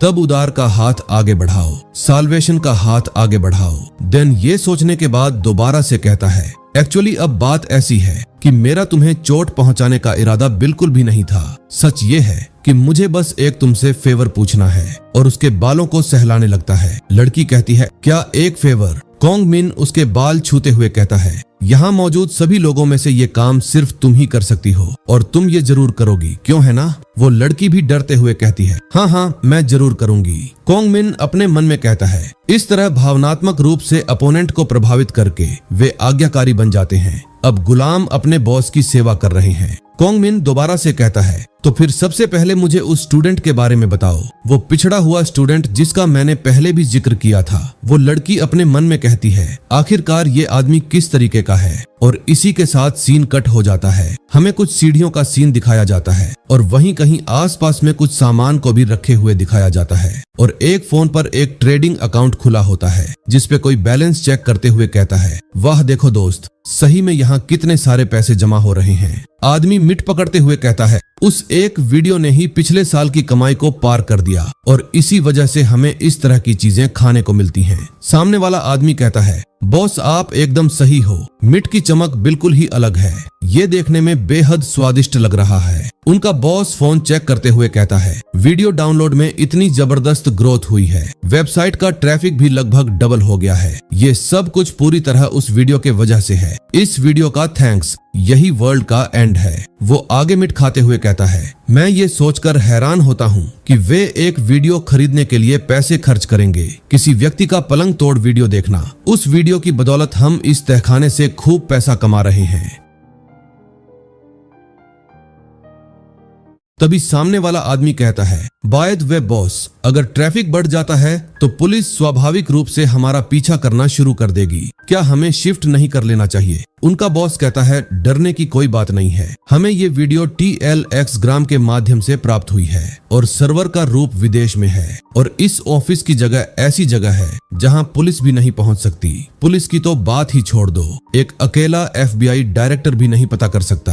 तभी दरवाजे पर नॉक होता है। कोई तो दरवाजे के पास आ चुका था। दरवाजे के खोलने की आवाज आने लगती है। तीनों लोग ध्यान से बस उसे दरवाजे की ओर देखने लगे थे। हमें दरवाजे के पास किसी की परछाई को दिखाया जाता है। बॉस कहता है जाओ उसे लेकर आओ। वह आदमी भी कहता है तो ठीक है, बस मैं अभी जाता हूँ। वो आदमी दरवाजे के पास जाकर कहता है आखिरकार तुम हो कौन? वो लड़का आगे आता है और एकदम सीरियस लुक में कहता है क्या ये वही जगह है जहाँ पर वीडियो को डिस्ट्रीब्यूट किया जाता है? इस लड़के का नाम योंग शू होता है। बॉस कहता है आखिरकार अब इसकी क्या समस्या आ गई? पहली नजर में देखते हुए ये पुलिस वाला तो बिल्कुल नहीं लगता। बॉस के साथी कहते हैं आखिरकार तुम किस फैमिली से बिलोंग करते हो? क्या तू सिंजल गैंग से है या फिर हक गैंग से? लड़का अपने जैकेट के अंदर से कुछ निकालते हुए कहता है उस वीडियो को नीचे रख दो। एक मोटा आदमी उसके सामने आके गुस्से में कहता है तू साले हरामी ज्यादा हद पार कर रहा है। वो मिट खाते हुए कहता है क्यों ना तू अपनी जीप नीचे कर ले क्योंकि तू अभी पेशाब करने वाला है। ये कह के अटैक करने के लिए आगे बढ़ जाते हैं। उसके दोनों साथी ये देखते हुए कहते हैं ऑफिस में पेशाब की बदबू आने वाली है, इसीलिए उसके साथ नरमी से पेश आना। ये कहकर दोनों लोग ही हंसने लगते हैं, लेकिन अगले पल हमें खून ही खून को दिखाया जाता है। एक आदमी के ऊपर खून आकर लग चुका होता है। इस आदमी ने उस बंदे को निपटा दिया होता है। एक और आदमी तो पूरा कांपने लगा था। वो नीचे बैठकर देखता है कि गोली से उसका कान कट गया है। और जब वो आदमी ये सब कुछ सोच पाता उससे पहले उसके सामने योंग शू की गन आ जाती है, जिसे देख के उसके पसीने छूट जाते हैं। लेकिन अगले पल योंग शू उस गन को चला देता है और वह आदमी पीछे की ओर चला जाता है और वहीं पर मारा जाता है। दो आदमी यहाँ पर ढेर हो चुके थे। उनमें से एक आदमी गन देखने के बाद कहता है ये तो एक असली गन है, क्योंकि भाइयों कोरिया में गन पूरी तरीके से बैन होते हैं। योंग शू उनसे कहता है मैं तुमसे फिर से कह रहा हूँ वीडियो को यहाँ रख दो। लेकिन इनका बॉस कहता है नहीं, ऐसा नहीं हो सकता, वो बिल्कुल भी असली गन नहीं लगती। वो अपने आदमियों से कहता है आखिरकार तुम लोग कर क्या रहे हो, इसको मारो। पीछे से एक और आदमी योंग शू पर अटैक करते हुए कहता है वो खिलौना मुझे दे कुत्ते कहीं के। लेकिन योंग शू उस गन से उस आदमी का भी काम तमाम कर देता है। दोबारा से योंग शू कहता है जल्दी से वीडियो मुझे सौंप दो, ये बस थोड़ी कम पावर वाली गन है, लेकिन ये एक गन है। बचे दोनों आदमी कहते हैं ये भी सिर्फ एक खिलौना ही तो है। ये कहकर वो दोनों आदमी साथ में इसके ऊपर रश करते हैं। दोनों तरफ से उसके ऊपर अटैक होने वाला था। अब हमें उसके पेट को दिखाया जाता है। जैसे कि उसके पीठ पे गन बनी हुई थी, वैसे ही सेम एंगल से योंग शू उन दोनों के ऊपर भी गन को शूट कर देता है और उन दोनों का भी काम तमाम हो जाता है और वो दोनों वहीं पर गिर के मारे जाते हैं। वहाँ पर चारों लोग मर चुके थे। चारों की लाशें चारों ओर पड़ी हुई थीं और बीच में योंग शू खड़ा हुआ था। अब वही लड़का उस बॉस की तरफ देखता है। इधर रूम से बॉस सारे पैसे लेकर भागने की तैयारी कर रहा होता है। बॉस कहता है क्या इसका कोई सेंस भी बनता है? आखिरकार ये किस तरह की खिलौने वाली बंदूक है जो इन सबके सर के आर पार हुई जा रही है? क्या मुझे 112 को कॉल लगाना चाहिए? तभी उसके पीछे योंग शू खड़ा होता है। गन को उसके ऊपर रखकर कहता है उस वीडियो को मेरे हवाले कर दो। बॉस पसीने से भीग गया होता है। योंग शू दोबारा से वही कहता है अगर तुम अपने आदमियों के जैसे मरना नहीं चाहते हो तो वो वीडियो मुझे सौंप दो।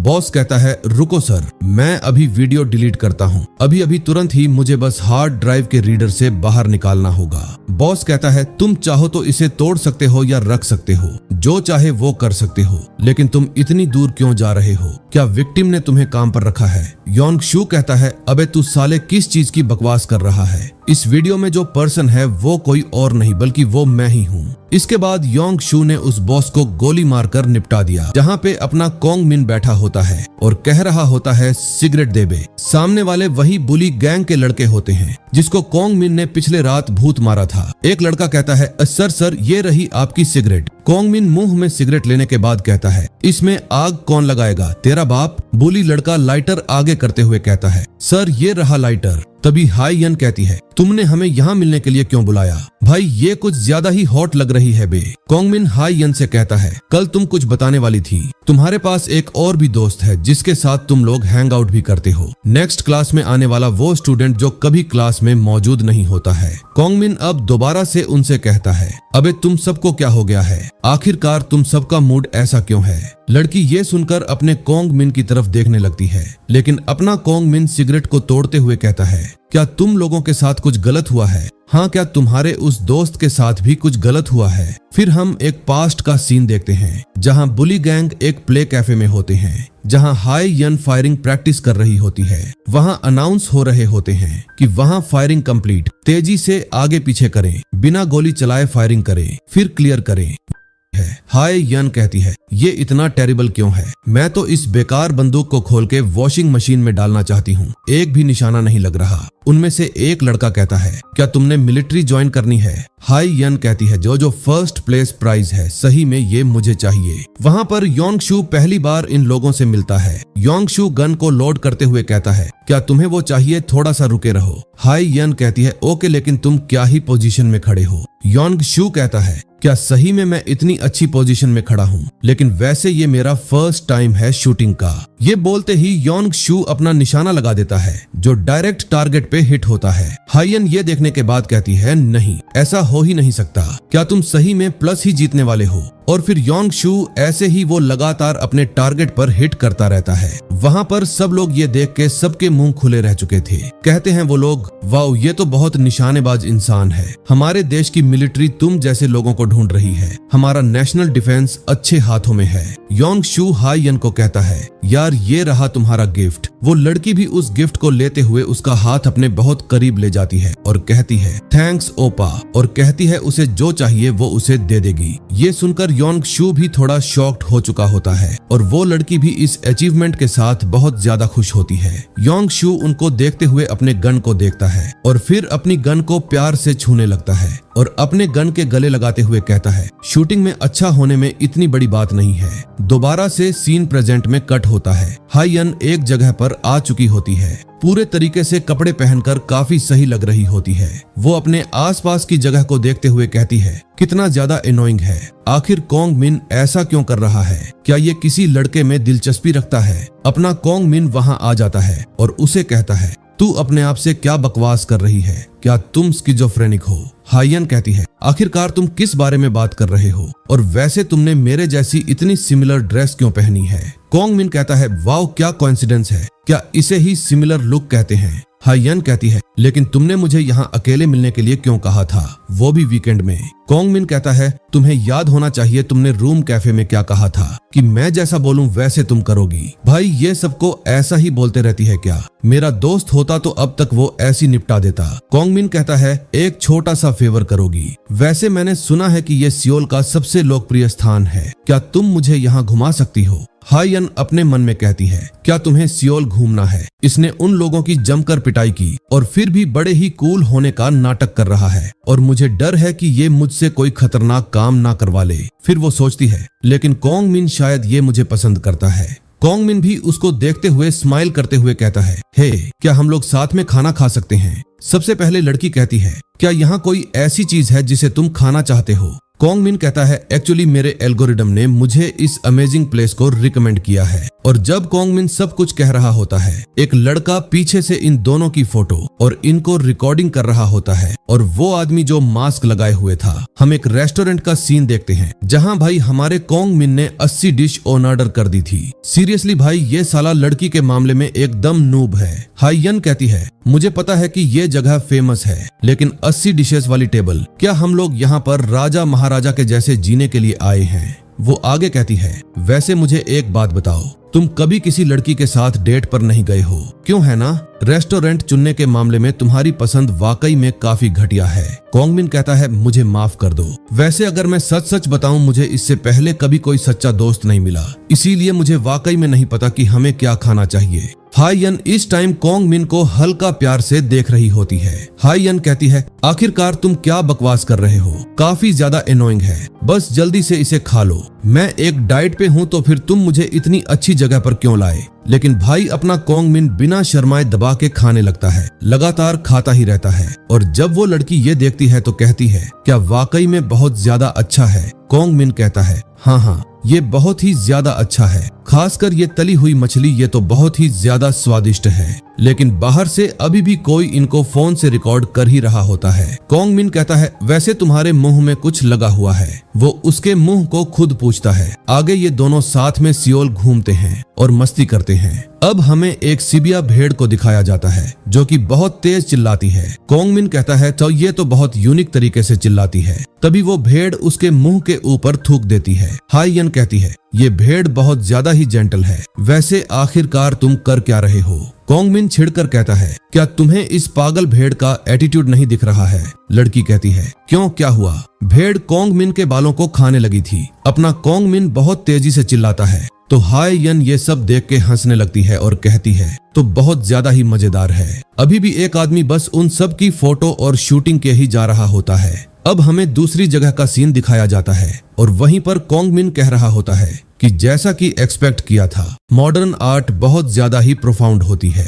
लड़की कहती है ये पीस का टाइटल है, यहाँ सब लोग टॉयलेट करते हैं, ये कोई आर्ट नहीं है बेवकूफ। कोंग मिन कहता है क्या तुम भी इसे फील कर पा रही हो? लड़की कहती है क्या फील? कोंग मिन कहता है भावनाओं का उफान जैसे फ्लश होता हुआ शौचालय। बाय द वे इस एग्जीबिशन का नाम क्या है? हाई यन कहती है 2026 बाथरूम प्रोडक्ट एक्सपो। और अब दोबारा से सीन कट होता है, वो लोग एक और जगह पर आ चुके होते हैं। कोंग मिन कहता है मुझे कब तक ऐसे ही तस्वीर लेना पड़ेगा? हाई यन कहती है जब तक कि मेरा मन नहीं भर जाता। कोंग मिन कहता है तुम्हारा फोन बता रहा है कि तुम्हारे फोन की स्टोरेज भर चुकी है। हाई यन कहती है क्या मेरे फोन में 1024 टेराबाइट्स के स्टोरेज हो, तब भी ये कैसे फुल हो रही है? कोंग मिन कहता है तुमने बहुत ज्यादा इसमें फोटो भरी हुई है। हाई यन कहती है क्योंकि जो मेरे लुक्स हैं वो नेशनल ट्रेजर हैं और मेरे लुक्स को हिस्ट्री के लिए प्रिजर्व रखना जरूरी है, समझे? कोंग मिन कहता है तुम्हारी वजह से मुझे सियोल घूमने में काफी ज्यादा मजा आया। लड़की कहती है मुझे ये सुनकर काफी अच्छा लगा। कोंग मिन कहता है इस तरह अलग होना थोड़ा दुखद है। कोंग मिन कहता है जाने से पहले एक लास्ट शूटिंग का गेम खेलना कैसा रहेगा? चलो आज इस शूटिंग वाले गेम से सब खत्म करते हैं। लड़की जब ये देखती है थोड़ा सा तो उसे गेम की ओर देखती रह जाती है और अपने पुराने टाइम को याद करती है योंग शू को, जिसने उसे उस दिन गिफ्ट दिलाया था। कोंग मिन इस टाइम उसे ही देख रहा था। हाई यन का चेहरा पूरा ब्लैंक पड़ चुका था। शूटिंग रेंज में जो आदमी होता है वो कहता है 10 शॉट्स में से एक पे निशाना लगाना है और आपको एक प्यारा सा सॉफ्ट टॉय मिलेगा। कोंग मिन कहता है सिर्फ एक पे निशाना लगाना ये तो बहुत ज्यादा आसान है। सामने वाला आदमी कहता है ये एक परफेक्ट गिफ्ट होगा तुम्हारी गर्लफ्रेंड के लिए। और ये कहने के बाद वो आदमी अपने मन में कहता है सॉरी, लेकिन ये उतना भी आसान नहीं होने वाला क्योंकि इसका जीरोइंग सिस्टम पूरी तरीके से गड़बड़ है। अगर कोई गन स्वॉर्ड स्पेशल स्पोर्ट से आता भी है तब भी कोई एक भी सिंगल शॉट नहीं हिट होगा। इस टाइम अपने कोंग मिन ने एक शॉट लगा दिया था लेकिन वो मिस हो चुका था। हाई यन ये देखने के बाद कहती है मुझे तो ऐसा लगता है कि तुम एक शॉट भी नहीं हिट कर पाओगे। कोंग मिन कहता है मुझसे बैट लगाओगी तुम? अगर मैं अब से हर एक शॉट हिट करता हूँ और इनाम के तौर पर मैं एक सॉफ्ट टॉय जीता तो तब तुम मुझे एक और फेवर दोगी। और ये कह के कोंग मिन निशाना लगाने लगता है और जो शॉपकीपर होता है वो ये सब कुछ देखने के बाद कहता है ये सब कुछ एकदम यूजलेस होने वाला है, तुम कुछ भी नहीं कर पाओगे। लेकिन अगले ही पल हमें कोंग मिन के सभी शॉट्स हिट होते हुए दिखाए जाते हैं। वो शॉपकीपर ये देख के हैरान हो चुका था। वो कहता है ये क्या हो गया? वो तो उसका पूरा शरीर ही कांपने लगा था।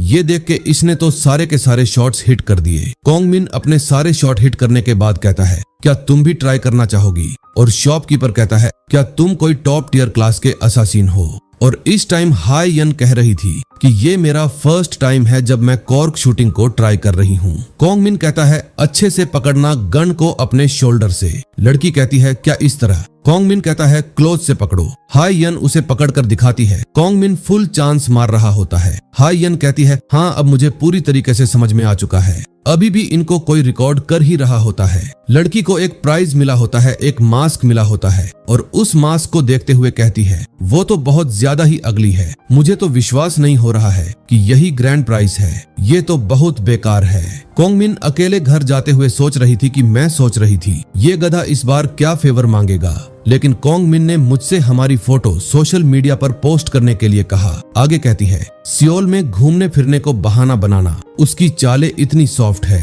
अब पुराने टाइम को याद करता है जब कोंग मिन उसके चेहरे से कुछ पोंछ रहा होता है और जब वो फोटो क्लिक कर रहा था और एक नाइस गाय की तरह रिएक्ट भी कर रहा था तो उसे क्या ये लगा था कि इससे मुझे खुशी मिलेगी। इसी के साथ वो फुल ब्लश करने लग जाती है। मेरे सभी भाई यहाँ से टिप्स ले लो और ट्राई करो। हमें किसी के फोन का सीन दिखाया जाता है जो कि हमारे कॉन्ग मिन और हाई यन की फोटो को देख रहा होता है और स्क्रॉल करता जा रहा होता है। ये आदमी एक लिफ्ट में होता है। लिफ्ट बजती है, लिफ्ट से आवाज आती है, डिंग डिंग, 5th फ्लोर आ चुका है। अब डोर ओपन हो रहे हैं और जैसे ही डोर खुलता है तो उसके सामने वही हाई यन होती है और वो लड़की कुछ देख के हल्का सा घबरा चुकी होती है। और ये लड़का कोई और नहीं बल्कि योंग शू होता है जो कि बहुत ज्यादा गुस्से में होता है और वो हाई यन के बहुत ज्यादा पास में आ जाता है, गुस्सा करने लगता है। हमें थोड़ी देर बाद हाई यन के फ्लैट का सीन दिखाया जाता है। वहीं पर एक कॉर्नर में हाई यन खड़ी होती है और उसका टॉय भी गिर चुका होता है और योंग शू हाई यन से कहता है, इतनी देर रात को इधर उधर घूमना काफी खतरनाक है, तुम्हें जल्दी से घर आ जाना चाहिए। हाई यन कहती है, तुम यहाँ क्या कर रहे हो? हाई यन ये कह रही थी। वैसे ही योंग शू ने उसका गला पकड़ लिया और कहा, तुम्हारा स्टूडियो अपार्टमेंट पूरी यादें ताजा कर रहा है। उस दिन के बाद से मैं यहाँ पहली बार आया हूँ, क्यों है ना? उस दिन का सीन दिखाया जाता है जब वो लोग साथ में बैठकर ड्रिंक कर रहे होते हैं। लगातार एक के बाद एक पैक्स बना करके पिए जा रहे होते हैं। लड़की तब उन सब से कहती है, अगर तुम लोगों ने ड्रिंक करके कप्स को इधर उधर फेंका तो मैं तुम्हें मार डालूंगी। मेरी जगह साफ सुथरी रखना। लेकिन वो लोग ध्यान नहीं देते और कहते हैं, पीते रहो, बस पीते रहो। और योंग शू कहता है, तुम परेशान मत हो, सबके जाने के बाद मैं प्लेस क्लीन कर दूंगा। हाई यन कहती है, क्योंकि तुम एक एडल्ट हो, वैसे तुम तो बड़े भरोसेमंद हो। योंग शू भी कहता है, ऑफ कोर्स मैं हूँ, बस मुझ पर भरोसा करो। अब एक एक करके उन सब की सारी बोतलें खत्म हो जाती हैं और वो लोग पीते पीते सो जाते हैं और हाई यन भी अपने बिस्तर पर सो जाती है और उसके बगल में योंग शू भी सो जाता है। योंग शू धीरे आवाज में कहता है, हाई यंग, क्या तुम सो रही हो? और एक डेडली स्माइल देता है। इसके साथ वो हाई यन का फायदा उठाता है। सीन प्रेजेंट में आती है। योंग शू चिल्ला रहा होता है, क्योंकि तुमने रिपोर्ट किया था, मेरी पूरी लाइफ बर्बाद हो गई, मुझे स्कूल से निकाल दिया गया और मेरे घर वालों ने भी मुझे छोड़ दिया। वो कहता है, हाई यन, सब कुछ तुम्हारी वजह से हुआ था। हाई यन कहती है, इसमें मेरी गलती कैसे हो सकती है? तुम एक घटिया इंसान हो और तुमने मेरे साथ गलत हरकत की है, जबकि मैंने तुम्हें अपना दोस्त माना था। ये सुनने के बाद योंग शू कहता है, साली तूने अभी क्या बोला? सबसे पहले तूने ही मुझे सेड्यूस किया था। तूने मुझे ऐसे टच किया जैसे कि वो कुछ भी ना हो, अपने आप को मेरे ऊपर थ्रो करना और कहना कि मैं इसके बदले तुम्हें सब दूंगी। और तू मुझे हर टाइम ओपा बोला करती थी और तू हमेशा ये भी कहती थी कि मैं कितना भरोसेमंद हूँ। वो तू ही है जिसने सबसे पहले मुझे पसंद किया और तूने मुझे एक छोटी लोमड़ी की तरह बहकाया। आज भी सिचुएशन अलग नहीं है। ये देख, तूने किसी दूसरे लड़के के साथ फोटो क्यों पोस्ट की? तू मुझे जलाने की कोशिश कर रही है साली, क्यों है ना? हाई यन कहती है, आखिरकार तुम कह क्या रहे हो? योंग शू गुस्से में कह रहा होता है, क्या इसीलिए तूने इतनी मेहनत की? इसीलिए तू इस लड़के के साथ डेट पे गई? ये वो चीज है जो हम लोग ने साथ की थी। हाई यन बहुत गुस्से में आकर कहती है, चुप कर साले, मैंने बहुत सुन लिया, क्या तू एक साइको है? हाई यन ये कहते हुए एक रट के थप्पड़ मारती है और कहती है, जा अपनी माँ का हाथ पकड़ और किसी साइको हॉस्पिटल में भर्ती हो जा, कमीने कहीं के। और जब हाई यन ये कह रही थी, योंग शू अपना हाथ पीछे लेके जाता है और उस टॉय के ऊपर शूट कर देता है। वह लड़की तो ये सुनकर घबरा जाती है। योंग शू कहता है, उस दिन से ही मैं उस पल के लिए तैयारी कर रहा था जब हम दोबारा मिलेंगे। मैंने अपने आप की फिल्म बनाई और मैंने तरह तरह की चीजों की प्रैक्टिस की और अब मैं तुम्हें भी वो सारी चीजें दिखा सकता हूँ। हाइट के साथ में सेवक कर रहा हूँ। वैसे ही कोई पीछे से आकर के उस हाई यन के फेस के ऊपर हैंकी लगा देता है और जिसने हैंकी लगाई थी वह कहता है, मुझे उम्मीद नहीं थी कि तुम इतनी जल्दी आ जाओगे। और आगे कहता है, उस पापा राजी को काम पर रखना पूरी तरह से फायदेमंद साबित हुआ। सीन कट होता है। कुछ लोग मास्क लगा के कह रहे होते हैं, इन फोटोज के बारे में क्या? वो तस्वीरें जो मैंने चुपके से ली थी, ये बुली गैंग के लोग ही होते हैं। ऐसा करने को खुद कॉन्ग मिन ने कहा था ताकि वो योंग शू को पकड़ सके। बुली गैंग के बंदे कहते हैं, मैंने उन सभी को अपलोड कर दिया है। अब वो लोग मास्क उतारते हुए कहते हैं, कॉन्ग मिन ने हमें कैफे रूम में पीटा, क्या उसके लिए इतना काफी नहीं था? और अब वो इस तरह के काम करवा रहे हो, ऐसी पिक्चर्स लेना जिसमें ये दोनों कपल्स दिख रहे हों और फिर उन फोटोज को सोशल मीडिया पर पोस्ट करना। वैसे मैंने ये काम परफेक्टली किया। वो कहता है, अब कॉन्ग मिन हमें दोबारा तो नहीं पीटेगा। वैसे मुझे ये बात समझ नहीं आई। मुझे ऐसा तो बिल्कुल नहीं लगता कि वह हाई यन को पसंद भी करता है, तो आखिरकार उसने हमसे ये सारी चीजें क्यों करवाई? सीन वापस फ्लैट में आता है जहां कॉन्ग मिन कह रहा होता है, हाँ, कोंग मिन कह रहा होता है, योंग शू, मुझे तुम्हारा पता लगाने में परेशानी हो रही थी, लेकिन मुझे विश्वास नहीं हो रहा है कि इतना बचकाना झांसा सच में काम कर गया। क्या तुम सचमुच इतने बेताब थे? योंग शू कहता है, क्या तू हाई यन का बॉयफ्रेंड है? कोंग मिन कहता है, तू क्या सोचता है बे, क्या मैं उसकी गर्लफ्रेंड हूँ? योंग शू साइको स्माइल के साथ कहता है, हाँ, मैं देख सकता हूँ, मैं सही में देख सकता हूँ। और इतना कह के ही योंग शू हमारे कोंग मिन को शूट कर देता है, लेकिन जो अपना कोंग मिन होता है उसके अटैक से बच जाता है और कहता है, वाओते, बिना किसी वार्निंग के तूने बस ट्रिगर को पुल कर दिया। योंग शू हमारे हीरो को कहता है, जब एक बार तू मर जाएगा तब हाई यन मेरी हो जाएगी। और जब योंग शू ये कह रहा था, कोंग मिन उसके हाथ से गन छीन लेता है और उससे कहता है, क्या तू हाई यन को इतनी बैडली चाहता है? कोंग मिन कहता है, वैसे एक शूटिंग मैच के बारे में क्या कहना है? क्या तुम मुझसे एक शूटिंग मैच करेगा? जो जीतेगा वह प्राइज के तौर पर हाई यन को ले जाएगा। तुम्हें बता दूं, जो मेरी गन है एक ही सिंगल शॉट में तुरंत किल कर सकती है। सीन कट होता है, हमें कुछ दिनों पहले का सीन दिखाया जाता है, जब योंग शू अपनी वीडियो बना रहा होता है और अपनी वीडियो को देखते हुए कहता है, आखिरकार वो आदमी कौन है जिसने मेरी वीडियो को लीक किया? फोन से आवाज आ रही थी कि ये एंगल ज्यादा अच्छा दिखेगा। योंग शू कहता है, क्या ये वही फोन रिपेयरिंग बास्टर्ड हो सकता है जिसने मेरा फोन रिपेयर किया था? इसीलिए तो उस कमीने ने इतना कम पैसा लिया। मैं उसको जान से ही मारूंगा। हमें पता चलता है कि योंग शू लड़कियों को फंसाकर और ब्लैकमेल करके वीडियोस बनाता था। उसके सेटअप के सामने से एक आदमी बैठा हुआ कहता है, मुझे लगता है कि तुम्हें पता नहीं है, लेकिन जो तुम्हारी वीडियो वो पहले से ही फेमस हो चुकी है। हमें सामने से उस आदमी को दिखाया जाता है जो कि चश्मा पहने हुए होता है और जिसके हाथ में गन भी होती है। वो आराम से वो एक चेयर पे बैठ के मुस्कुरा रहा होता है। योंग शू कहता है, तू कौन है बे, आखिरकार तू कमीना है कौन? लेकिन सामने वाला आदमी कहता है, ये ऑनलाइन में बहुत ज्यादा ही हॉट टॉपिक है। एक गर्ल को सेड्यूस करना, अकेले अपने मोमेंट्स को करेक्ट करना, उनकी प्रैक्टिस करना और उन सबको रिकॉर्ड करना, हाँ, और बिस्तर पर खुद को फीडबैक देना। वो हंसते हुए कहता है, ये कितना ज्यादा क्रीपी है।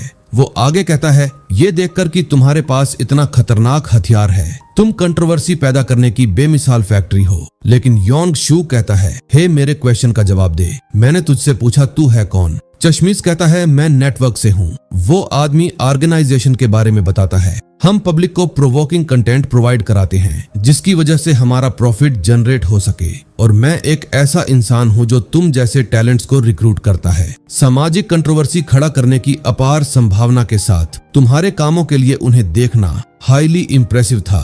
और क्या अब से तुम हमें ज्वाइन करना चाहोगे? सीन शिफ्ट होता है प्रेजेंट में। योंग शू उसके गन को अपने सर में रखता है और कहता है, ओह रियली, तो चल अपना निशाना लगा। अब क्या हुआ? क्या तू डर गया गोली चलाने में? क्या तेरे अंदर हिम्मत नहीं बची? क्या तू ट्रिगर को नहीं दबा सकता? वैसे ही कोंग मिन भी गोली चला देता है। इस झटके से वो आदमी पीछे की ओर आ जाता है और जमीन पे धड़ाम से गिरता है और चिल्लाता है। वो इस टाइम काफी जोरों से चिल्ला रहा था, बचाओ बचाओ। कोंग मिन कहता है, ओ हो, देखो तो ये कितना ज्यादा ही वियर्ड है। आखिरकार इसमें रबर की गोली कर क्या रही है? इसमें साफ तौर पर बुलेट डिलीवरी लिखा था। क्या इसका मतलब ये रियल बुलेट्स नहीं थी? योंग शू कहता है, ऑफ कोर्स वो लोग रियल बुलेट शिप नहीं करते और ये बहुत ज्यादा ही एम्ब्रेसिंग है। इतना कहकर अपनी दूसरी गन निकाल लेता है और कोंग मिन के ऊपर शूट भी कर देता है। कोंग मिन कहता है, ये तो एकदम ही ऑब्वियस था, लेकिन योंग शू दोबारा शूट कर देता है। दोबारा से कोंग मिन बच जाता है और कहता है, क्या ये सही में एक टॉय गन है? योंग शू कहता है, ये एक ऐसी चीज है जिसे बच्चों को तो बिल्कुल ही नहीं खेलना चाहिए। ये देखकर कोई भी बता सकता है और तू नहीं समझ सकता कि ये एक प्रोफेशनल का काम है। क्या तुम्हें अभी तक भी समझ में नहीं आया? अब भाड़ में जाओ और मर जाओ। इतना कहकर वो लगातार गोलियों को चलाने लगता है, लेकिन कोंग मिन उसके बुलेट से बार बार बचता जाता है। योंग शू कहता है, धत तेरी की। कोंग मिन कहता है, मुझे लगता है तुम्हारा इस गन के साथ काफी ज्यादा बड़ा क्रिमिनल रिकॉर्ड है, क्यों है ना? फिर भी तुम एक बार भी जेल नहीं गए हो। क्या इसका मतलब क्या कोई ग्रुप तुम्हें बैकअप दे रहा है? अब कोंग मिन हमें नेटवर्क के बारे में बताता है। द नेटवर्क एक पर्दा है कोरिया में मैसिव क्रिमिनल ऑर्गेनाइजेशन का। वो लोग यूज करते हैं स्टूडेंट्स का। ये लोग पूरे देश भर में बिखरे हुए हैं और बहुत सारे छोटे छोटे ग्रुप्स में काम करते हैं और ये लोग एक पॉइंट ऑर्गेनाइजेशन के रूप में काम करते हैं, जिससे ऑर्गेनाइजेशन की सच्चाई का पता लगाना नामुमकिन हो जाता है, लगभग असंभव। फिर भी मैं उन्हें खोज निकालूंगा क्योंकि मुझे मेन टारगेट को वहीं मारना होगा क्योंकि वे वहां मौजूद हैं। और कॉन्ग मिन रिवील करता है कि उसका असली टारगेट योंग शू नहीं बल्कि नेटवर्क का वो मेन बंदा है और यही उसका टारगेट है और वो योंग शू को बच्चे की तरह मसल सकता है। कॉन्ग मिन उसकी तरफ अपनी गन को शूट पॉइंट कर देता है और फिर लगातार उस टॉय बुलेट से लगातार टॉय बुलेट्स उसके फेस पे शूट करता रहता है और यंग तो बस चिल्लाता ही रह जाता है और अब तो उसकी आंखें भी बंद होने वाली थीं और फिर धड़ाम से पीछे गिर जाता है। वहां पर टीवी भी टूट चुकी थी, पूरा रूम एकदम बिखर चुका था। कॉन्ग मिन कहता है, सर क्या तू अभी भी इसे जारी रखने वाला है मिस्टर क्रिमिनल? योंग शू कहता है, नहीं, मैं यहाँ पर कोई बुरा इंसान नहीं हूँ। फिर अब वो अपने बारे में बताता है कैसे हाई यन ने उसके साथ फ्लर्ट किया था। उसने कहा था कि गन को शूट करना कितना कूल है, लेकिन उसमें मेरे को ब्लॉक कर दिया और कहता है क्या मैं बस एक विक्टिम हूँ जिससे प्यार में धोखा मिला। अब योंग शू दोबारा से खड़ा हो जाता है, अपनी गन को दोनों की तरफ पॉइंट कर देता है और हाई यन से कहता है, मैं तुम्हें पूरे दिल से प्यार करता हूँ, मैं तुम्हें पूरे अपने दिल से प्यार करता हूँ, मैं तुम्हें पागलों के तरीके प्यार करता हूँ, मेरे पास जो भी है मैं उसके साथ तुम्हें प्यार करता हूँ, लेकिन धिक्कार है, मैंने तुझे बहुत ज्यादा ही प्यार किया। अगर आज मैं तुझे नहीं पा सकता तो मैं तुझे किसी और का होने भी नहीं दूंगा। वो रोते हुए कांपते हुए कहता है, तो कमीने को अब हम अगले जन्म में मिलेंगे, अगले जन्म में शादी करेंगे। और ये कहकर दोनों तरफ शूट करने लगता है, लगातार गोलियां चलाने लगता है। कांच और लाइट वगैरह हर एक चीज टूटती जा रही थी, बस गोलियों की आवाज आती जा रही थी, बुलेट्स खाली होके गिरती जा रही थी। और अब योंग शू दोनों गन से रुक जाता है। वो कुछ देख के अभी भी हैरानी में लग रहा था, उसकी आंखें पूरी की पूरी खुली रह चुकी थीं। कॉन्ग मिन कहता है, कोरिया में बने अब ब्लाइंड से यही एक्सपेक्ट किया जा सकता है, ये इतने ड्यूरेबल होते हैं कि बुलेट्स को आसानी से ब्लॉक कर सकते हैं। कॉन्ग मिन ने इस टाइम उस लड़की को बचा लिया था। कॉन्ग मिन अब अपना गन निकालता है और कहता है, Glock M 7.9x19 millimetre Parabellum, अब से जो कुछ भी निकलेगा वो हर एक बुलेट असली बुलेट होगी। योंग शू कहता है, प्लीज प्लीज तुम गोली मत चलाना, क्या सही में तुम शूट कर दोगे?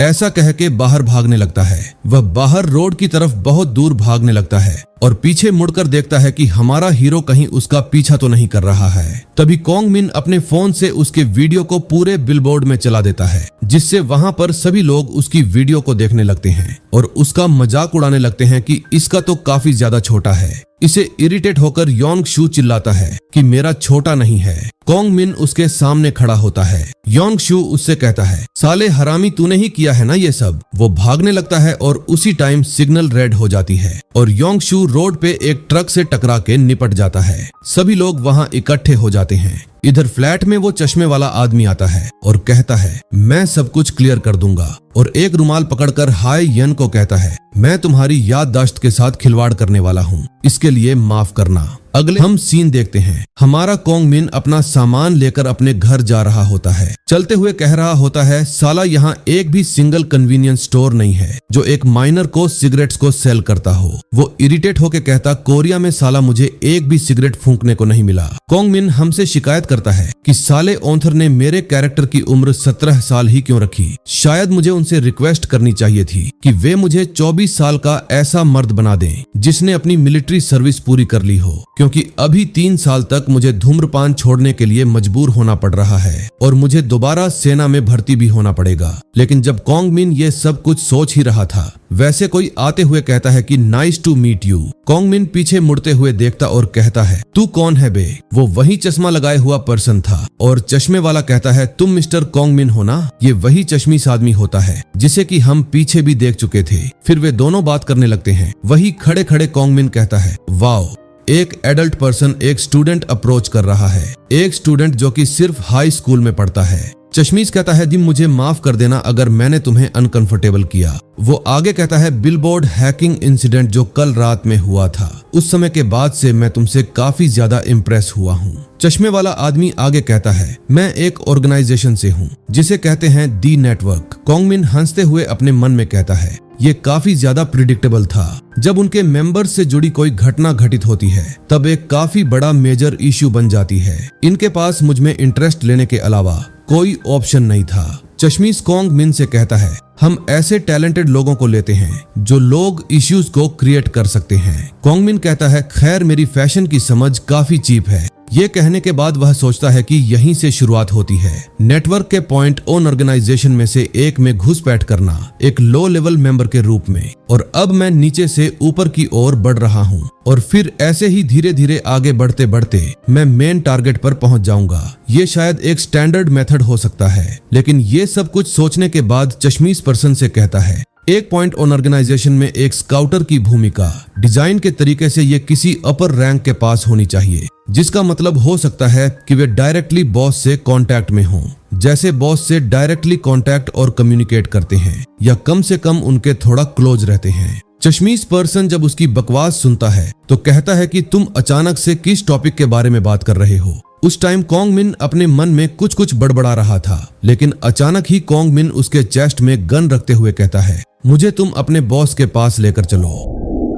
हम एक पास्ट का सीन देखते हैं। हमें एक लड़की को दिखाया जाता है जो कॉन्ग मिन के ऑर्गेनाइजेशन के कॉन्ट्रैक्ट को डील करती थी। लेडी कुछ फूलों को काट रही होती है और जब लेडी उन फूलों को काट रही होती है वहां पर एक आवाज आते हुए कहता है, इस फूल को हवाईयन हिबिस्कस भी कहते हैं और इसका मतलब एक लसियस एस होता है। लेडी कहती है, इसकी ऐसी कोई भी मीनिंग नहीं है, मुझे ये बात चैट जीपीटी ने बताई थी। वो आगे कहती हैं, इससे भी ज्यादा जरूरी बात, चुपचाप चोरी छुपे किसी वुमन के हाउस में आना एक बहुत बड़ा क्राइम है। और ये कहकर लड़की गुस्से में उस कैंची को उसी आदमी की ओर फेंक देती है। कैंची तेजी से उड़ते हुए उसकी तरफ जाती है, लेकिन वो पर्सन उसे अपने कार्ड से रोक लेता है और ये कोई और नहीं अपना कॉन्ग मिन होता है। कॉन्ग मिन कहता है, तुमने तो मुझे डरा ही दिया था यार। लेडी कहती है, क्या ये समय तुम्हारा कोरिया जाने का नहीं है? कॉन्ग मिन उसके पास आते हुए कहता है कि रनवे पर कबूतरों का कब्जा हो चुका है। वो आगे कहता है, क्या मैं जाने से पहले यहाँ थोड़ी देर सो सकता हूँ?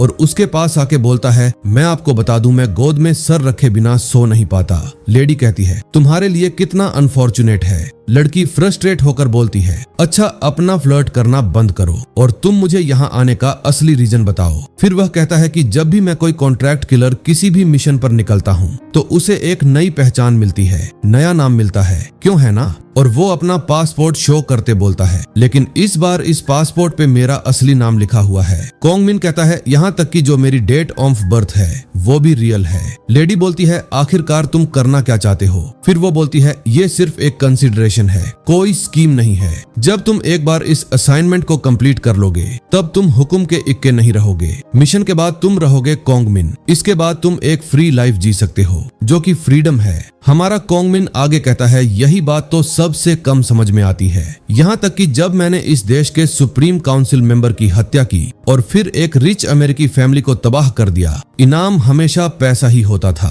तो आखिरकार क्यों सिर्फ कोरिया के एक सिटीजन लाइफ की वैल्यू फ्रीडम क्यों है, उसकी जगह पैसा क्यों नहीं? लेडी कहती है, यही हाई कमांड्स का डिसीजन है, इस पर बहस करने का कोई भी फायदा नहीं है। कॉन्ग मिन उस लेडी के पास आते हुए कहता है, मुझे लगा था कि तुम्हें पता होगा। लेडी कहती है, मैं तुम्हें सिर्फ शेयर कर सकती हूँ। फुल्ली वेरीफाइड इंफॉर्मेशन सी केवल ये अभी फैक्ट्स थ्रू प्राप्त हुआ है, तो मैं इसे तुम्हें तुम्हारे कोरिया पहुंचने के बाद देने वाली थी। कॉन्ग मिन कहता है हैरान होके, ये क्या है? क्या मेन टारगेट ने एक ओन ऑर्गेनाइजेशन को क्रिएट किया है? ये एक highly meticulous point on organisation के रूप में ऑपरेट्स करते हैं। लेडी कहती है, हम लोगों ने सिर्फ कुछ ही नाम को सिक्योर किया है, सिर्फ कुछ ही मेंबर्स के। जो तुम्हारा फर्स्ट ऑन ऑब्जेक्टिव होगा वो इनमें से किसी एक के साथ कांटेक्ट करना। कॉन्ग मिन कहता है, ये सब के सब स्टूडेंट्स हैं, क्या वो लोग मुझसे घर घर खेलने को कह रहे हैं? लेडी कहती है, डायरेक्ट कंक्लूजन पर मत जंप करो। ठीक वैसे ही जैसे कोई सुंदर फूल जमीन के ऊपर खिलता है, लेकिन जो इसकी जड़ें होती हैं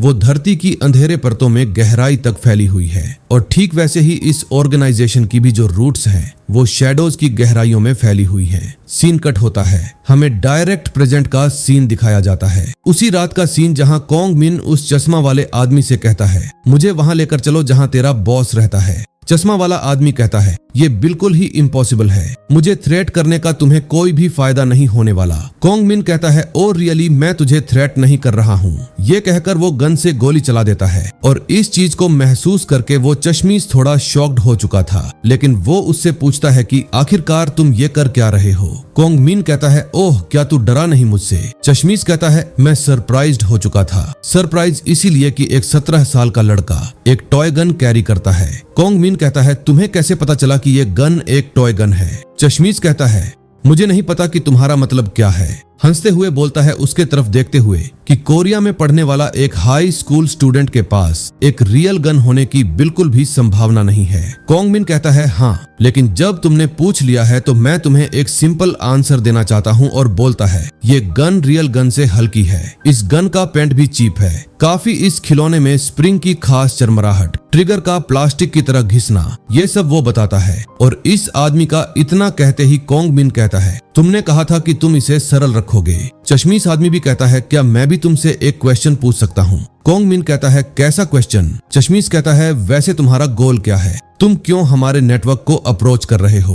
कॉन्ग मिन जब ये सुनता है तो उसकी आंखें बड़ी हो जाती हैं और कॉन्ग मिन फिर वैसे डर जाता है और कहता है, यार इसने तो मुझे घोस्ट बम्स दे दिए। फिर वो कहता है, सडनली मेरे कानों में क्यों विस्पर कर रहा है। वो कहता है, भाई तुमने मेरे को अप्रोच किया है, मैंने नहीं किया। कॉन्ग मिन कहता है, मेरे घर के बाहर तुम खड़े हो, मैं नहीं। चश्मीश आदमी कहता है, अब जब तुमने ये मेंशन कर दिया है तो अब तुम सही हो। कल दोपहर के 2 बजे मैं तुम्हारा इंतजार करूंगा और जो बिजनेस कार्ड के ऊपर एड्रेस लिखा है सेम उसी एड्रेस पे आना। चश्मीश कहता है, ये काफी स्ट्रेंज है। वो एक क्लियरली टॉय गन है, लेकिन क्या उस गन से गन पाउडर की स्मेल आ रही है। और फिर जब कॉन्ग मिन उसकी बात सुनता है तो अपने मन में कहता है कि क्या उसने नोटिस कर लिया, ये इंसान कोई ऐसा वैसा ऑर्डिनरी सेल्समैन नहीं है, ये भी एक कॉन्ट्रैक्ट किलर है। अब सीन चेंज होता है। हमें एक रूम का सीन दिखाया जाता है जहां पे अपने कॉन्ग मिन की स्कूल की ड्रेस टांगी हुई होती है और फिर हमें वैसे कॉन्ग मिन की आवाज आती है जो कि कह रहा होता है, जैसा कि हमने एक्सपेक्ट किया था, उसने कांटेक्ट बनाना शुरू कर लिया है नेटवर्क ऑर्गेनाइजेशन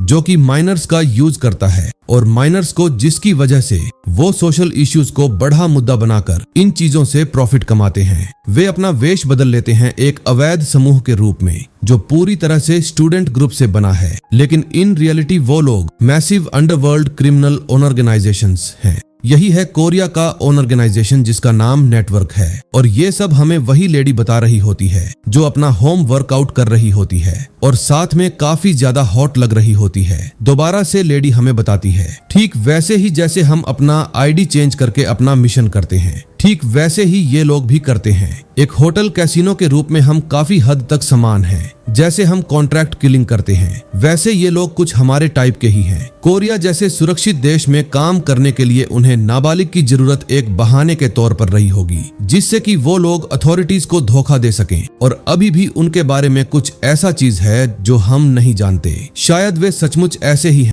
एक ऐसा ग्रुप जो इस नाम के योग्य है, लायक है। ये सोचकर हमें ही हैरानी होती है कि आपने पहले ही उनका ध्यान अपनी ओर कर लिया है। तभी कॉन्ग मिन कहता है, हमारी सारी जानकारी का उपयोग करने के बाद भी जांच करने के लिए एनालाइज करना और डिड्यूस करना है। मैं अभी भी गोल के आसपास भी नहीं हूँ और जो हमारा मेन टारगेट है वो ली सैन है और उस तक पहुँचने के लिए मुझे चीजों को और भी तेजी से आगे बढ़ाने की जरूरत है। कॉन्ग मिन के इतना कहते ही सीन कट होता है। हमें एक हॉस्पिटल का सीन दिखाया जाता है और हमें एक न्यूज चैनल में बताया जाता है कि कल रात चौराहे पर लगे इलेक्ट्रॉनिक बिलबोर्ड को हैक कर लिया गया था और अवैध फुटेज को शेयर किया गया था और पुलिस अभी भी हैकर को ढूंढ रही है। लेकिन जांच में एक अड़चन आ गई है और वहीं पर कोई पर्सन होता है जो कि कहता है, क्या वे लोग उन्हें नहीं पकड़ पाए। वो कहता है, ये पुलिस साली बिना काम की है, ये कोई और नहीं बल्कि योंग शू ही होता है जो कि अभी हॉस्पिटल में एडमिट होता है, जिसका कल रात एक्सीडेंट हुआ था और वो बच गया था। योंग शू कह रहा होता है, उस बस्टर्ड हैकर की वजह से मेरे जैसा एक इनोसेंट विक्टिम एक मेस में फंस चुका है। और जब योंग शू ये सब कुछ कह रहा होता है, एक डॉक्टर उसके पास में खड़ा होता है और उस न्यूज को भी देख रहा होता है। वो डॉक्टर उसकी बोतल के पाइप को छूते हुए कहता है, क्या ही इंटरेस्टिंग इंसिडेंट है। योंग शू कहता है गुस्से से कि अपना मुंह बंद कर, ये बिल्कुल भी मजाकिया नहीं है। डॉक्टर कहता है, आखिरकार एक हैकर ऐसा क्यों करेगा।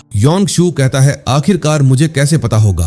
वो हमारे कोंग मिन को गाली देते हुए कहता है वो पागल कहीं का, वो साला हरामी एकदम पागल ही है। योंग शू आगे कहता है वो लड़का सिर्फ हैकर ही नहीं है, उसके पास एक गन थी, एक रियल गन। डॉक्टर कहता है क्या एक रियल गन, ये कोई अमेरिका नहीं है तो कैसे। बेड पर पड़ा योंग शू कहता है आखिरकार मुझे कैसे पता होगा। डॉक्टर ये सुनने के बाद स्माइल करता है और कहता है एक्चुअली तुम्हें कुछ भी नहीं पता है क्यों है ना, और यहाँ मैं कुछ होप कर रहा था कि मुझे कुछ यूजफुल इंफॉर्मेशन मिल जाए। डॉक्टर और ये कहकर अपने पॉकेट से कुछ निकालने लगता है। योंग शू जब ये देखता है तो कहता है what the hell are you talking about, आखिरकार तो सडनली ये सब बकवास क्या करने लगा है बेसाले।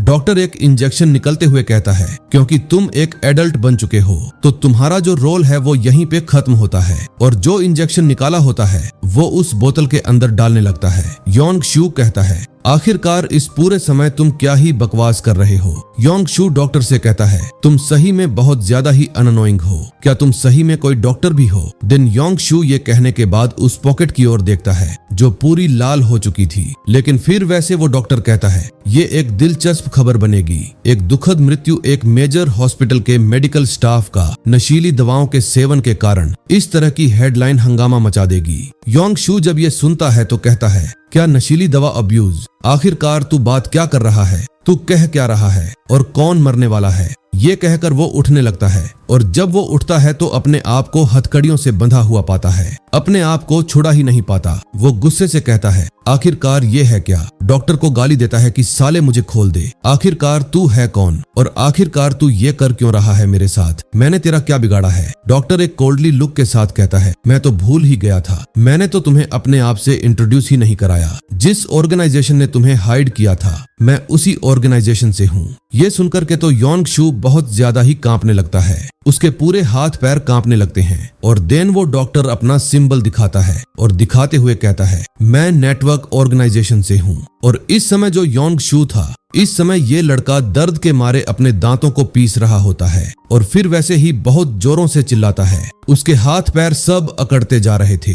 वो कुछ कर ही नहीं पा रहा था। दोबारा वो साइको डॉक्टर कहता है ऑर्गेनाइजेशन वालों ने तो कहा था कि तुम तुरंत मर जाओगे, तुम्हारे आंखों नाक और मुंह से वापस खून बहने लगेगा। वैसे मेरे इंजेक्शन लगाने के बाद मुझे तो ऐसा कुछ खास महसूस नहीं हुआ, ये तो तुरंत ही मर गया, इसे अपने आंखों से खुद देखना। ये सही में काफी ज्यादा इंटरेस्टिंग था। इस पर्सन के इतना कहते ही सीन कट होता है। दोबारा से हमें कोंग मिन का सीन दिखाया जाता है जो कि कह रहा होता है उस साले चश्मीश ने मुझे यहाँ पर 2 बजे तक आने के लिए कहा था, उसने कहा था कि वो मेरा इंतजार कर रहा होगा मीटिंग वाले स्पॉट पे, तो आखिरकार यहाँ पर कोई क्यों नहीं है। और जब अपना कोंग मिन ये कह रहा होता है वैसे कोई आदमी खांसते हुए आ जाता है और पूछता है वैसे क्या तुम ही कोंग मिन हो, क्या तुम मेरा बहुत देर से इंतजार कर रहे थे। और ये आदमी वही होता है जो कि डॉक्टर बनके योंग शू को निपटा दिया होता है। कोंग मिन कहता है क्या तुम नेटवर्क से हो। सामने वाला आदमी कहता है हाँ मैं नेटवर्क से हूँ। कोंग मिन कहता है तुम अपॉइंटमेंट के लिए लेट हो चुके हो,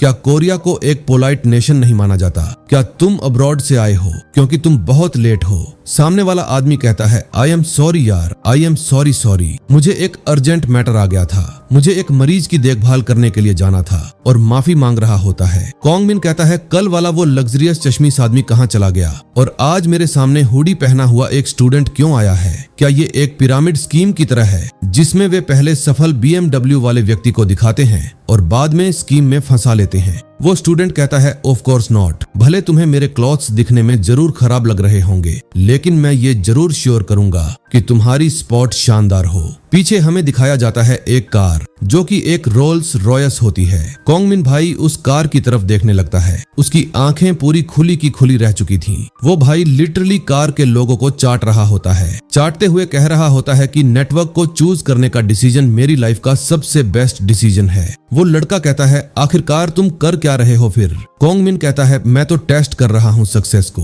और हुडी वाला लड़का कहता है क्या हम लोग सबसे पहले इस गाड़ी के अंदर बैठ सकते हैं। कोंग मिन कहता है ये बहुत ज्यादा ही स्वीट है। ऐसे कहकर गाड़ी को चूम रहा होता है लगातार और अब जो वो गाड़ी थी वो रास्ते पर चलने लगी थी और जो अपना कोंग मिन था वो अपने मुंह को खिड़की से बाहर निकाल करके बहुत ज्यादा मजे ले रहा होता है और कहता है वाओ ओनासम, एक V12 ट्विन टर्बो इंजन सही में एकदम ही डिफरेंट हिट होता है।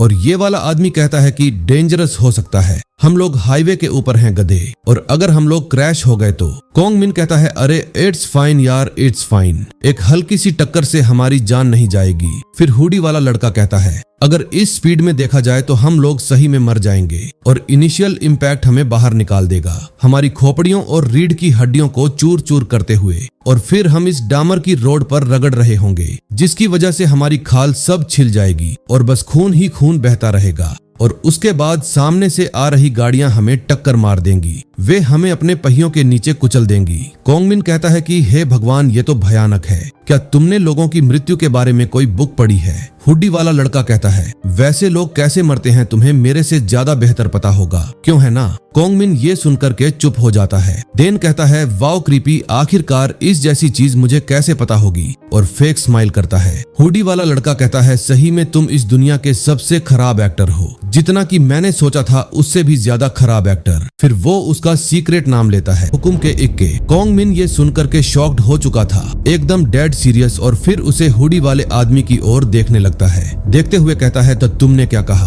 तूने जस्ट अभी अभी क्या कहा? वो हुडी वाला कहता है वैसे क्या मैंने तुम्हें अपना इंट्रोडक्शन दिया नहीं दिया ना? चलो अब दे देता हूँ। नाइस टू मीट यू, मैं ही वो हूँ जिसे तुम डेस्परेटली ढूंढ रहे हो, जिसकी तुम्हें बेसब्री से तलाश थी। मैं ही ली सैन हूँ, तुमसे मिलके काफी अच्छा लगा। चैप्टर के स्टार्टिंग में हमें पास्ट एक बिलबोर्ड हैकिंग के बाद का सीन दिखाया जाता है, जहां चश्मिश कहता है इसका समाधान हो चुका है। लास्ट नाइट स्टूडियो अपार्टमेंट में जो इंसिडेंट हुआ था उसके रिगार्डिंग में अंडर एज मेंबर के द्वारा जो अनऑथोराइज्ड एक्शन था, और इस प्रोसेस के दौरान जो प्रॉपर्टी कॉज हुआ था, fingerprint, blood stands, CCTV footage और सारी कंप्लेंट्स, मैंने सब कुछ डिसअपियर कर दिया है। और जहां तक फीमेल विटनेस का सवाल है, उसके ऊपर भी कोई बाहरी चोट नहीं आई है, तो इसीलिए हमने उसे कुछ ड्रग्स के डोज दिए जिससे कि उसकी मेमोरी इरेज हो जाए, उसे उस रात का कोई भी चीज याद ना रहे।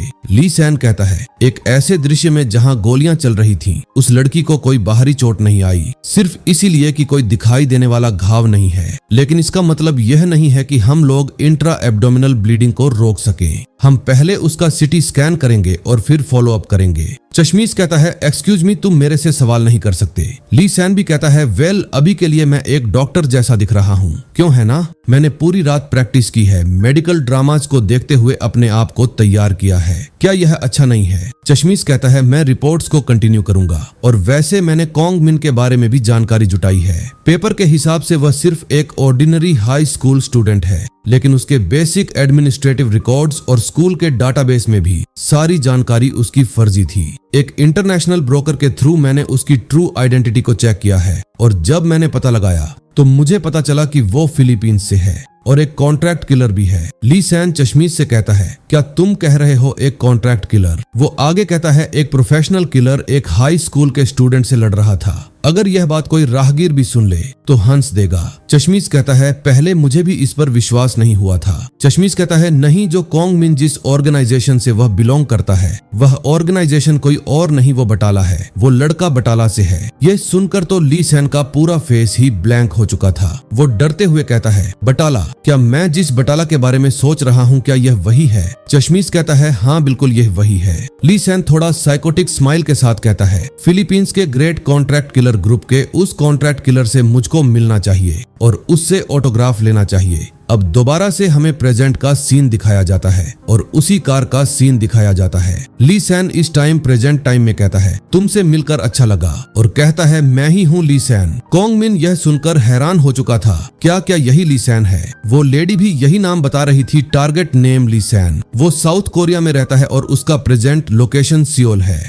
कॉन्ग मिन की आंखें पूरी खुल चुकी थीं। वो काफी हैरानी में था, वो काफी सतर्क हो चुका था। वो अपने बाहर की ओर देखता है, लेकिन वैसे ही ली सैन उसके मुंह के सामने आके कहता है क्या तुम मुझे यही मारना चाहते हो? क्या तुम इस समय यही सोच रहे हो? ली सैन आगे इसकी तरफ उंगली करके फ्लेक्स मारते हुए कहता है इस बारे में जरा लॉजिकली सोचो। तुमको क्या लगता है जब मैं किसी बटाला के मेंबर से मिलूंगा तो क्या मैं बिना प्रिपरेशन करे यहाँ आऊंगा? ऑफ कोर्स नॉट बेबी, मैं अपने साथ अपने कुछ फ्रेंड्स को भी तो लेकर आऊंगा। हमें दिखाया जाता है उस व्हाइट कार के चारों तरफ बहुत सारी ब्लैक कलर की गाड़ियां उस व्हाइट कार को घेर लेती हैं, दोबारा से ली सैन कहता है, तुम्हारे लिए सबसे अच्छा यही होगा कि तुम कोई स्टूपिड चीज मत ट्राई करो। यह कह करके अपना शर्ट उसे दिखाता है, अपनी हुडी उसे दिखाता है और दिखाते हुए कहता है, क्यों हुकुम के इक्के। कोंगमिन ये देख के थोड़ा हैरान हो चुका था और भी ज्यादा हैरान होके कहता है, ओ। फिर कोंगमिन अचानक शांत हो जाता है और फिर हंसते हुए कहता है, यह बहुत ज्यादा ही बुरा हुआ। सीन कट होता है, हमें एक कॉफी शॉप का सीन दिखाया जाता है। वहीं पर कोई टेबल पर बैठा हुआ कोई कह रहा होता है, उन्हें शायद अब तक इसका पता चल चुका होगा, मैंने केवल पहचान की एरा फेरी की लापरवाही से, क्योंकि तुमने मुझे ऐसा करने को कहा था। अब हमें मालूम चलता है कि उस चश्मीश को इन्फॉर्मेशन इसने ही दी थी। ये लोग अपनी अलग ही खिचड़ी कुछ पका रहे हैं और हमारे कोंगमिन को बीच में फंसा रहे हैं। दोबारा से वही लड़की कहती है, हम लेकिन क्या तुम इसके बारे में श्योर हो? अब हमें इस लड़की के बारे में बताया जाता है, ये होटल बटाला की casino dealer and supporter agent है। इसका नाम हाइट 3 है। दोबारा से कोई कहता है, ये मेक श्योर करना कि जो फर्जी आइडेंटिटीज हों वो फ्लॉलेस हों। यही तो आपने मुझे बताया था। हमें उसके सामने बैठी लड़की को दिखाया जाता है जो कि कॉफी पी रही होती है और ये कोई और नहीं बल्कि बटाला की वही लेडी है जिसने कोंगमिन को टारगेट के बारे में बताया था। भाई ये मनहवा तो खतरनाक जा रही है बे। दोबारा से हाइट 3 कहती है, आपने जानबूझकर खामियां क्यों छोड़ी? क्या तुम किसी परेशान करने वाले आदमी को मारने का बहाना ढूंढ रही थी? उसकी बॉस जो लेडी होती है वो कहती है, बिल्कुल नहीं। उस ओन ऑर्गेनाइजेशन की डेप्थ तक पहुंचने के लिए कम से कम समय में इसीलिए उसको रिवील करना जरूरी था। उसे हुकुम का इक्का कहते हैं। हाइट 3 कहती है, तो वह उनमें जिज्ञासा जगाने में कामयाब हो रहा है क्या उसे ढूंढने के लिए? वेल, अब कुछ इसका सेंस बनता है, लेकिन फिर क्या अगर उन्हें पता चल गया कि उसका निशाना ली सैन है? क्या आपको ऐसा लगता है कि वह बस ऐसे ही चुपचाप बैठे रहेंगे? या तो उसकी मौत हो जाएगी, या तो उसके टुकड़े टुकड़े हो जाएंगे, या तो वह बचेगा अकेला, या तो दूसरे लोग। वो पीले बाल वाली लेडी कुछ सोचते हुए कहती है, वैसे क्या तुम जानती हो कि पूरी तरीके से किसी को धोखा कैसे दिया जाता है? हाइट 3 कहती है, हम एक हनी ट्रैप के द्वारा। लेडी कहती है, झूठ का एक चम्मच सत्य के भीतर। तुम झूठ का एक चम्मच मिलाती हो एक 100% प्योर ट्रूथ में। ये मतलब ऐसा है, मैंने बस एक चम्मच भर झूठ बोला है, 100% सच में बस इतना ही। दोबारा से हमें कोंगमिन का सीन दिखाया जाता है। कोंगमिन की गाड़ी बीच में चल रही होती है और उसके चारों तरफ ब्लैक कलर की जीप्स चल रही होती हैं। चारों तरफ से कोंगमिन को घेर लिया गया था। ली सैन दोबारा से कोंगमिन से कहता है, एक्चुअली मुझे पहले से ही सब कुछ पता है कि तुम फेक आइडेंटिटी के साथ में तुम क्यों कोरिया आए हो, क्योंकि बटाला तुम्हारा पीछा कर रही है, बटाला तुम्हारा शिकार कर रही है, क्यों है ना? ली सैन आगे कहता है, मुझे पता है फ्रीडम ग्रेट होती है, लेकिन ऑर्गेनाइजेशन को बिट्रे करना और भाग जाना, क्या यह कुछ ज्यादा ही लापरवाही भरा कदम है? कोंगमिन उसको डेड एक्सप्रेशन के साथ देख रहा होता है, फिर हल्की सी उबाऊ भरी आवाज से कहता है, कुछ ऐसा हुआ था जिसके बारे में सोचकर ही मुझे गुस्सा आता है। ली सैन कहता है, वो क्या था? अब मुझे जिज्ञासा हो रही है, मुझे भी बताओ। कोंगमिन अपने मन में कहता है, स्टेज परफेक्टली सेट हो चुका है, अब मुझे बस इतना करना है कि बस पूरे सच में बस एक चम्मच झूठ मिलाना है। मैं अपने जीवन की घटनाओं को ही चुनूंगा और उन्हें एक नए सिनेरियो में रिकंस्ट्रक्ट कर दूंगा। यह सब कुछ सोचने के बाद कोंगमिन कहता है, वैसे मुझे कहां से स्टार्ट करना चाहिए? एक कांग्रेसमैन को खत्म करने के आखिरी मिशन के बाद मुझे रिटायरमेंट का प्रॉमिस किया गया था। मैंने सोचा था कि मैं कोरिया वापस आ जाऊंगा और अपने फ्रीडम को एंजॉय करूंगा, लेकिन उस ऑर्गेनाइजेशन का एक मेंबर मेरा इंतजार कर रहा था कोरिया में। वह मुझे मारने के लिए आया। बटाला का ऐसा कोई इरादा नहीं था। ऑर्गेनाइजेशन तो मुझे कहीं भी जाने देना नहीं चाहती थी। कोंगमिन ये सब झूठ ली सैन को बोलता है। यह सुनने के बाद ली सैन कहता है, तो तुम भाग रहे हो क्यों है ना? तो फिर क्या तुम्हें वहीं नहीं रुकना चाहिए था? तुम्हें ऐसी जगह छुपना चाहिए था जहां तुम्हें कोई ढूंढ ना सके। तुम दूसरों से अलग दिखने के लिए इतने बेताब क्यों हो रहे? कोंगमिन कहता है, क्योंकि यही एकमात्र तरीका है जिससे तुम लोग रिएक्ट कर सकते हैं। कोंगमिन कहता है कि अगर कोई किसी कुत्ते को छुपाना चाहता है तो उसे डॉग कैफे में छुपना चाहिए, क्यों है ना? जहां उसके जैसे बहुत सारे कुत्ते हों, ताकि खोजने वाला उसे जल्दी पहचान ना पाए। कोंगमिन कार के फ्रिज में से आइसक्रीम निकलते हुए कहता है, बटाला आखिर में मुझे मारने की कोशिश करेगा, मुझे उनसे बचाव के लिए किसी चीज की जरूरत है। वो आइसक्रीम देते हुए कहता है, तुम लोग मेरी सुरक्षा की गारंटी दो, इसके बदले में मैं तुम्हारे ऑर्गेनाइजेशन के लिए काम करूंगा। ली सैन कहता है, I not you asking too much, क्या तुम मुझसे ज्यादा नहीं मांग रहे हो? मेरी ऑर्गेनाइजेशन एक ऐसी ऑर्गेनाइजेशन है जिसमें सारे स्टूडेंट्स ही हैं। कोंगमिन कहता है, तो क्या मैं गलत जगह पर आ गया हूँ? जिस नेटवर्क के बारे में मैं जानता हूँ यह एक कॉन्ट्रैक्ट किलर्स का ग्रुप है और जहाँ अंडर एज मेंबर्स हैं वह महज ध्यान भटकाने का काम करते हैं। अब यहाँ पर ली सैन हंसते हुए कह रहा होता है, ये कमाल की बात है कि बटाला का हुक्म का इक्का नेटवर्क ज्वाइन करने की बात कर रहा है। ली सैन आगे कहता है, आइसक्रीम तो बहुत ज्यादा स्वीट होता है, लेकिन मुझे मना करना पड़ेगा। अब और स्वीट नहीं खाना है, ज्यादा शुगर कैविटीज हो सकती हैं। क्या तुम्हें ऐसा नहीं लगता? वो आगे कहता है, और वैसे मुझे डेंटिस्ट से बहुत डर लगता है। वो कॉन्ग मिन को कहता है, तुमने मुझे जो भी बताया उसमें झूठ भी मिला हो सकता है, या ऐसा हो सकता है कि तुम गुप्त इरादे से हमारे पास आए हो, जैसे कि एक पॉइजन प्याला, जैसे कि एक जहरीला प्याला हो, क्यों है ना? ली सैन कहता है, यह एक प्लीजेंट चैट थी, लेकिन यहीं से हमारे रास्ते अलग हो जाएंगे। लेकिन वैसे ही ली सैन तो कुछ देख के थोड़ा सा हैरान हो जाता है। कॉन्ग मिन उससे कहता है, तुम सीधे सीधे बात क्यों नहीं करते? तुम यह सब आइसक्रीम और डेंटिस्ट वाली बात क्यों कर रहे हो? ली सैन कहता है, हे आखिरकार तुम किस बारे में बात कर रहे हो? कॉन्ग मिन कहता है, तुम डर रहे हो कि अगर तुम मुझे अपने साथ रखने का फैसला लेते हो तो इस फैसले की वजह से बटाला तुम्हारे पीछे भी पड़ सकती है, क्यों है ना? क्या तुम इसीलिए तुम्हारी फटी पड़ी है? इसलिए तो तुम एक नॉर्मल से बटाला के एक मेंबर को मारने के लिए तुम पूरी गैंग लेके आ गए हो। कॉन्ग मिन कहता है कि कोरिया में भी तुम्हारी इतनी फटी पड़ी है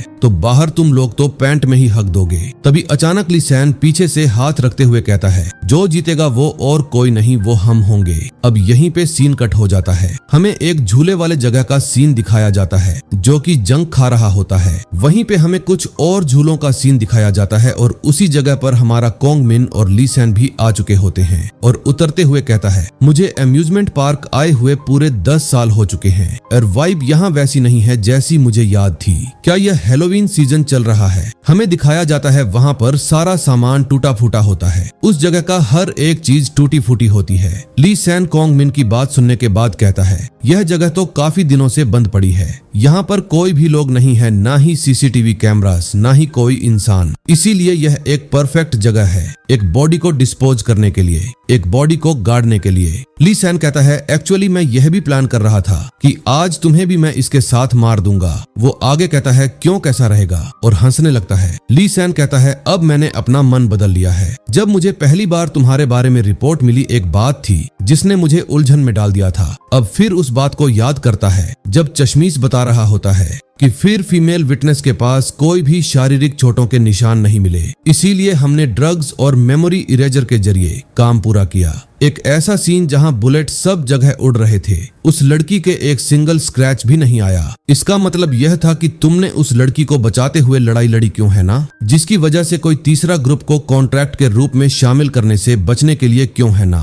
तुम इस लड़की को इसमें शामिल होना नहीं देना चाहते थे। गवाह को ही हटा देना कहीं अधिक कारगर होता है। क्या यह सिर्फ हंगामा खड़ा होने से बचने के लिए था? लेकिन क्या तुम्हारा इरादा ध्यान आकर्षित करने के लिए नहीं था? अब मुझे मत बताना, क्या तुम्हें सचमुच उससे लगाव हो गया है? ली सैन साइकोटिक स्माइल के साथ कॉन्ग मिन से कहता है, क्या तुम्हें इस लड़की से लगाव हो गया है? हमें दिखाया जाता है यह लड़की कोई और नहीं बल्कि हाई यन होती है, क्योंकि अभी पूरी तरीके से बंधी होती है। ना ही तो वह बोल सकती थी, ना ही तो वो हिल सकती थी। कॉन्ग मिन यह देखने के बाद कहता है, ये तो हाई यन है। वो आगे कहता है, आखिरकार ये है क्या? ली सैन कहता है, ओ ये मैं देखना चाहता हूँ कि क्या तुम वाकई में एक टैलेंटेड आदमी हो कि या नहीं, और अगर तुम सचमुच बटाला के एक हुक्म के इक्के हो तो इसीलिए मुझे उसकी पुष्टि तो करनी ही होगी। मेरा मतलब है कि एक बड़ा चम्मच भर लें इस पुडिंग का। अगर तुम ऐसा करोगे तो मैं तुम्हें हमसे जुड़ने दूंगा, श्योरली वर्ल्ड के टॉप कॉन्ट्रैक्टर्स में से एक। क्या तुम सही में भावनाओं जैसे तुच्छ चीजों से प्रभावित होते हो या फिर नहीं?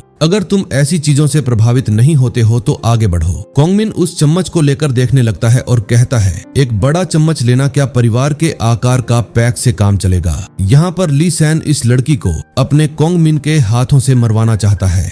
कॉन्ग मिन हमें कहता है, मेरा मेन टारगेट ली संग है। ये इस समय मेरे आंखों के डायरेक्ट सामने है और जिस मोमेंट में इसको निपटा दूंगा उसी टाइम मिशन कंप्लीट हो जाएगा। हालांकि जो मेरे सामने ये आदमी खड़ा है, क्या यह रियल ली संग है? अगर क्या हो, अगर यह फेक निकला तो सिर्फ मुझे टेस्ट करने के लिए अगर कोई दूसरा ली सैन बन के आया हो तो क्या होगा? यह एक 50-50 चांस है। अगर ये नकली ली सैन है तो इसको मारने के बाद असली वाले को मेरा गोल पता चल जाएगा। कॉन्ग मिन कहता है, मैं ऐसे ही रेकलेसली एक्ट नहीं कर सकता। अभी के लिए मेरे पास कोई भी चॉइस नहीं है सिवाय इसके साथ खेलने के अलावा। ली सैन कहता है, वैसे तुम काफी ज्यादा एनर्जेटिक लग रहे हो, लेकिन अब जब समय आ चुका है तो तुम ऐसा नहीं कर सकते ना? वैसे ही अपना कोंग मिन अपना हाथ उस गाड़ी के डिक्की के अंदर डाल देता है। ली संग यह देखकर थोड़ा सा हैरानी में लग रहा था। क्या सही इस लड़की को मार सकते हो? कोंग मिन कहता है अब जब मैंने इसको चाकू मार दिया है तो यह थोड़ा घिनौना लग रहा है। हम देखते हैं कि हाई यन अजीब तरीके से एक डमी जैसे लग रही थी।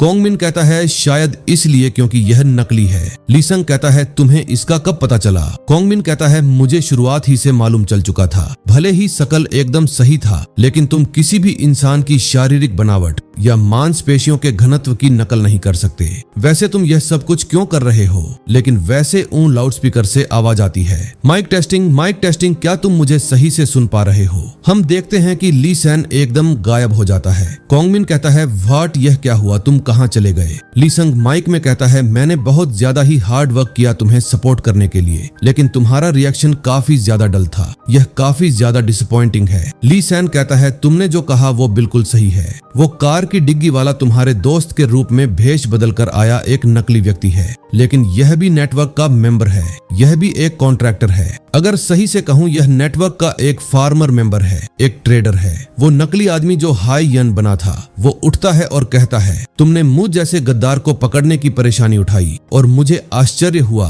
कि तुम मुझसे ऐसा क्यों करवा रहे हो। क्या यह किसी सरप्राइज पार्टी के लिए था? Former network member Lee Daniel, जिसके ऊपर crime trader is and murder of civilian and recession, यह इसके बारे में इंफॉर्मेशन थी। अपना कोंग मिन कहता है एक ट्रेडर, हाँ क्या यह सिर्फ मुझे ही लग रहा है या इसके पीछे कोई सीक्रेट मकसद है? ली सैन माइक से कहता है कोंग मिन तुम हमेशा की तरह शार्प हो। तुम दोनों में क्या समानता है? यानी कि तुम दोनों को एक ऑर्गेनाइजेशन के द्वारा मारे जाने का खतरा है। इसीलिए मैंने रिसेक्शन मैच की तैयारी कर ली। अपनी जान की बाजी लड़ाकर एक दूसरे से फाइट करो और जो जीतेगा बस वही हमारे टीम को ज्वाइन करेगा। अभी से यह मैच शुरू होता है, एंजॉय योर फाइट। और जैसे ही ली संग की स्पीच खत्म होती है वैसे ही हमारे कोंग मिन के पीछे एक चैन आ जाती है और वही चैन के अटैक से पूरी कार तबाह हो जाती है। डेनियल ने अपनी जंजीर कोंग मिन के ऊपर अटैक कर दी थी, जिसकी वजह से सामने की हर एक चीज तहस नहस हो चुकी थी। डेनियल साइकोटिक स्माइल से कहता है ये काफी ज्यादा अच्छा लग रहा है। परफेक्टली सिमेट्रिकल एक खूबसूरत व्हीकल को मानो काफी ज्यादा आर्टिस्टिक है, एकदम परफेक्ट मेरे वर्क को तैयार करने के लिए, डेकोरेट करने के लिए। कोंग मिन कहता है आखिरकार तू बकवास क्या कर रहा है? डेनियल कहता है मैं तो बस एक आर्टिस्ट हूँ जो कि लोगों को मारता है। और इतना कह करके दोबारा से अपने कोंग मिन की तरफ अटैक करने के लिए आगे बढ़ जाता है और आगे कहता है मैं मारने के बाद उनको एक वर्क ऑफ आर्ट में बदल देता हूँ।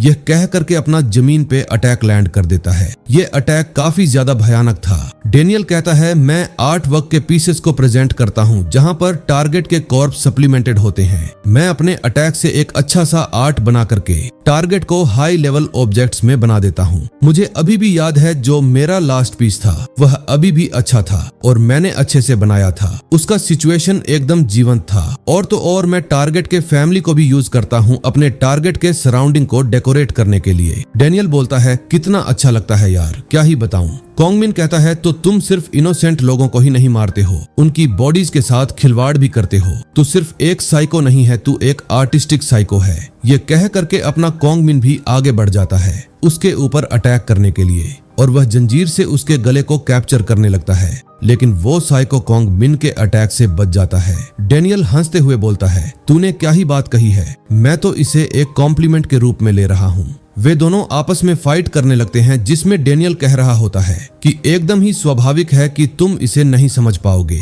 एक आर्टिस्ट की नीड क्या होती है, एक फ्लेक्सिबल माइंड की तरह, एक वुमेन के ग्रेसफुल मूवमेंट की तरह। तुम इसे नहीं समझ पाओगे। वो आगे कहता है चलो ठीक है, अब मुझे समझाने दो कि मैं तुम्हें किस तरह के वस्तु में बदलने वाला हूँ। शरीर के अकड़ने से पहले मैं तुम्हारे जोड़ों और चेहरे की मांसपेशियों को मालिश करूंगा और एक कॉन्ट्रैक्टर के गतिशील जीवन को चित्रित करने के लिए मैं बॉडी को हाइड्रोजन पर ऑक्साइड में भिगो दूंगा। मुरझाई हुई मानवता को व्यक्त करने के लिए तुम्हें सफेद रंग से रंगूंगा। एक फिनिश टच देने के लिए मैं तुम्हारी बॉडी को खंभे पर टांग दूंगा और वो रिप्रेजेंट करेगा छीनी हुई फ्रीडम को। तो कोंग मिन उससे कहता है क्या तू मुझे हिंड डंडोले का एक घोड़ा बनाने जा रहा है? डेनियल कहता है मेरे काम की तुलना कैरुसेल घोड़े से करना हाउ अमेजिंग। मैं तुझे बताना चाहता हूँ कि जो मेरा काम है और जो मेरी आर्ट है यह इस चीप मस्ट प्रोड्यूस जंग की तरह बिल्कुल नहीं है। और यह कहकर के दोबारा से वो साइको चारों तरफ चैन फैला देता है अपने कोंगमिन के चारों तरफ, जिसकी वजह से वो सारे घोड़े वोड़े सब टूटने लगते हैं। चारों तरफ धूल ही धूल हो जाती है और बस हमें वही आदमी दिख रहा होता है, वही अकेला साइको जो कह रहा होता है, तुमने मेरे आर्ट को कंपेयर किया इन जंक वाले मेटल और प्लास्टिक से, मैं जो बनाता हूँ वो एकदम डिफरेंट लेवल पे होता है। कोंगमिन कहता है मेटल और प्लास्टिक में क्या ही खराबी है, जरा तू अपने मुंह को देख पहले। यह कह करके अपना कोंगमिन भी उसकी तरफ एक घोड़े का मुंह फेंक देता है। साइको उसको हटाते हुए कहता है एक ट्रू आर्टिस्ट अपने मटेरियल को ब्लेम नहीं करता है। कोंगमिन कहता है चलो अब ठीक है, अब तुम मुझे दिखाने दो, अब मैं तुझे दिखाऊंगा कि एक रियल आर्ट क्या होती है। और कोंगमिन के इतना कहते ही आसमान में हमें बहुत सारे खंबे आते हुए दिखाए जाते हैं। लोहे के रॉड डेनियल की तरफ आते हुए दिखाए जाते हैं। वो साइको डेनियल बार बार उन रॉड से बच रहा होता है और कहता है आखिरकार यह कर क्या रहा है, क्या ही क्रूड डायरेक्ट अटैक है, यह कितना ज्यादा ही प्रिडिक्टेबल है। लेकिन फिर अगले पल ही एकदम ब्लैंक हो जाता है, कुछ देख के हैरान हो जाता है। उसके चारों ओर चैन फैल रही थी। कोंगमिन कहता है तुम्हें मेरा वर्क देखकर कैसा लगा? एक मैजिक सर्कल 9th सर्कल मेड्योर, मैंने मरे हुए घोड़ों को सप्लीमेंट कर दिया है एक मैजिक सर्कल के फॉर्म में। साइको डेनियल कहता है सुनो, इस चाइल्ड इज नॉनसेंस से कुछ भी नहीं होने वाला। मुझे ऐसा लग रहा है गला साफ करने की आवाज कि मेरी खुद की आर्टिस्ट भावना दूषित हो रही है। कोंगमिन कहता है इस पीस की तो रियल वैल्यू अभी स्टार्ट हो रही है। डेनियल फील करता है कि वो टाइट बंधा हुआ है। वे कोंगमिन से कहता है आखिरकार यह ढीला क्यों नहीं हो रहा है, क्या तुमने इसे इन खंभों से कसकर कस दिया है? चलो देखते हैं। कोंगमिन ऊपर देखते हुए कहता है अरे वो आ रहा है, हाँ वो देखो ऊपर देखो, जरा मेरा मीटियोर आ रहा है तुम्हारे पास। साइको डेनियल उस मीटियोर को देख लेता है और पूरा ब्लैंक हो जाता है। ऊपर देखता है तो कहता है क्या ये क्या है, और उतना कहते ही वहाँ एक बड़ा सा एक एक्सप्लोजन होता है। चारों तरफ धूल ही धूल उड़ जाती है और अगले पल ही सारा माहौल शांत हो जाता है। वहाँ पर चारों तरफ सब चीजें टूट फूट के बिखरी पड़ी थीं। साइको कहता है कितना ज्यादा अनप्लेजेंट है, मुझे तो तुझ पर तरस आता है कि तुम एक ऐसी चीज को आर्ट कहते हो। चल ठीक है, अब मैं तुझे दिखाऊंगा कि असली आर्ट क्या होती है और तुझे सिखाऊंगा भी। उसका हाथ की तरफ दिखाया जाता है, उसका हाथ पूरा मुड़ चुका होता है, लेकिन अगले पल ही हंसते हुए अपने हाथ को ठीक कर लेता है। बस उसके सर पर थोड़ी सी चोट आई थी और वो एकदम ठीक था। उसने उस अटैक को रोक लिया था और गहरी सांस लेने की आवाज में कहता है तुझे सिखाऊंगा कि एक असली ब्यूटीफुल आर्ट होती कैसी है।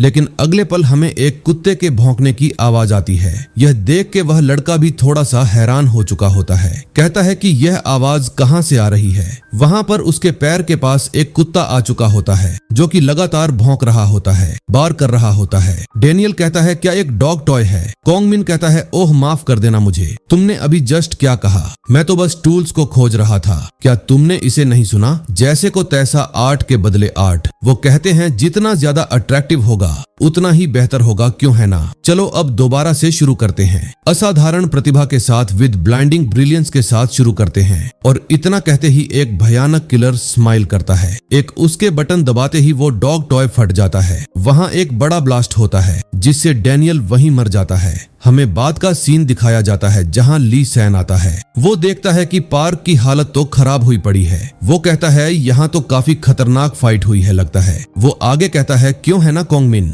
और हम कोंगमिन को देखते हैं जो कि वहीं साइड में खड़ा होकर सिगरेट पी रहा होता है और वह उसे शिकायत करता है कि तुम्हारी कोरिया में जल्दी से सिगरेट क्यों नहीं मिलता। थोड़े देर बाद ली सैन कोंगमिन को कहता है कि तुम फाइनली यह मैच जीत चुके हो और अब तुम ऑफिशियली नेटवर्क के मेंबर बन चुके हो और इसके लिए वह खुद उसे इनवाइट कर रहा है। तो भाई हमें बाद का तो भाइयों इस वीडियो में बस इतना ही। मैंने इस मानहवा के 1 से लेकर 10 तक के पूरे चैप्टर कवर कर दिए हैं। ये मानहवा अभी ऑनगोइंग है तो इसके चैप्टर धीरे धीरे आते रहेंगे। इतना लेट वीडियो डालने के लिए मुझे माफ करना। अब मैं चैनल पर काफी ज्यादा इनरेगुलर हो गया था। कुछ दिनों से अपने फैमिली के एक पर्सन के साथ अस्पताल में था। अब सब कुछ अच्छा हो गया है। अब काफी जल्दी वीडियो आने वाली है। साथ में मैड डॉग और फॉगलैंड सीरीज की भी वीडियो आएंगी तो इंतजार करना। मिलते हैं नेक्स्ट वीडियो में। So I am your host Nexo and you are watching Nexo manhwa explanation series.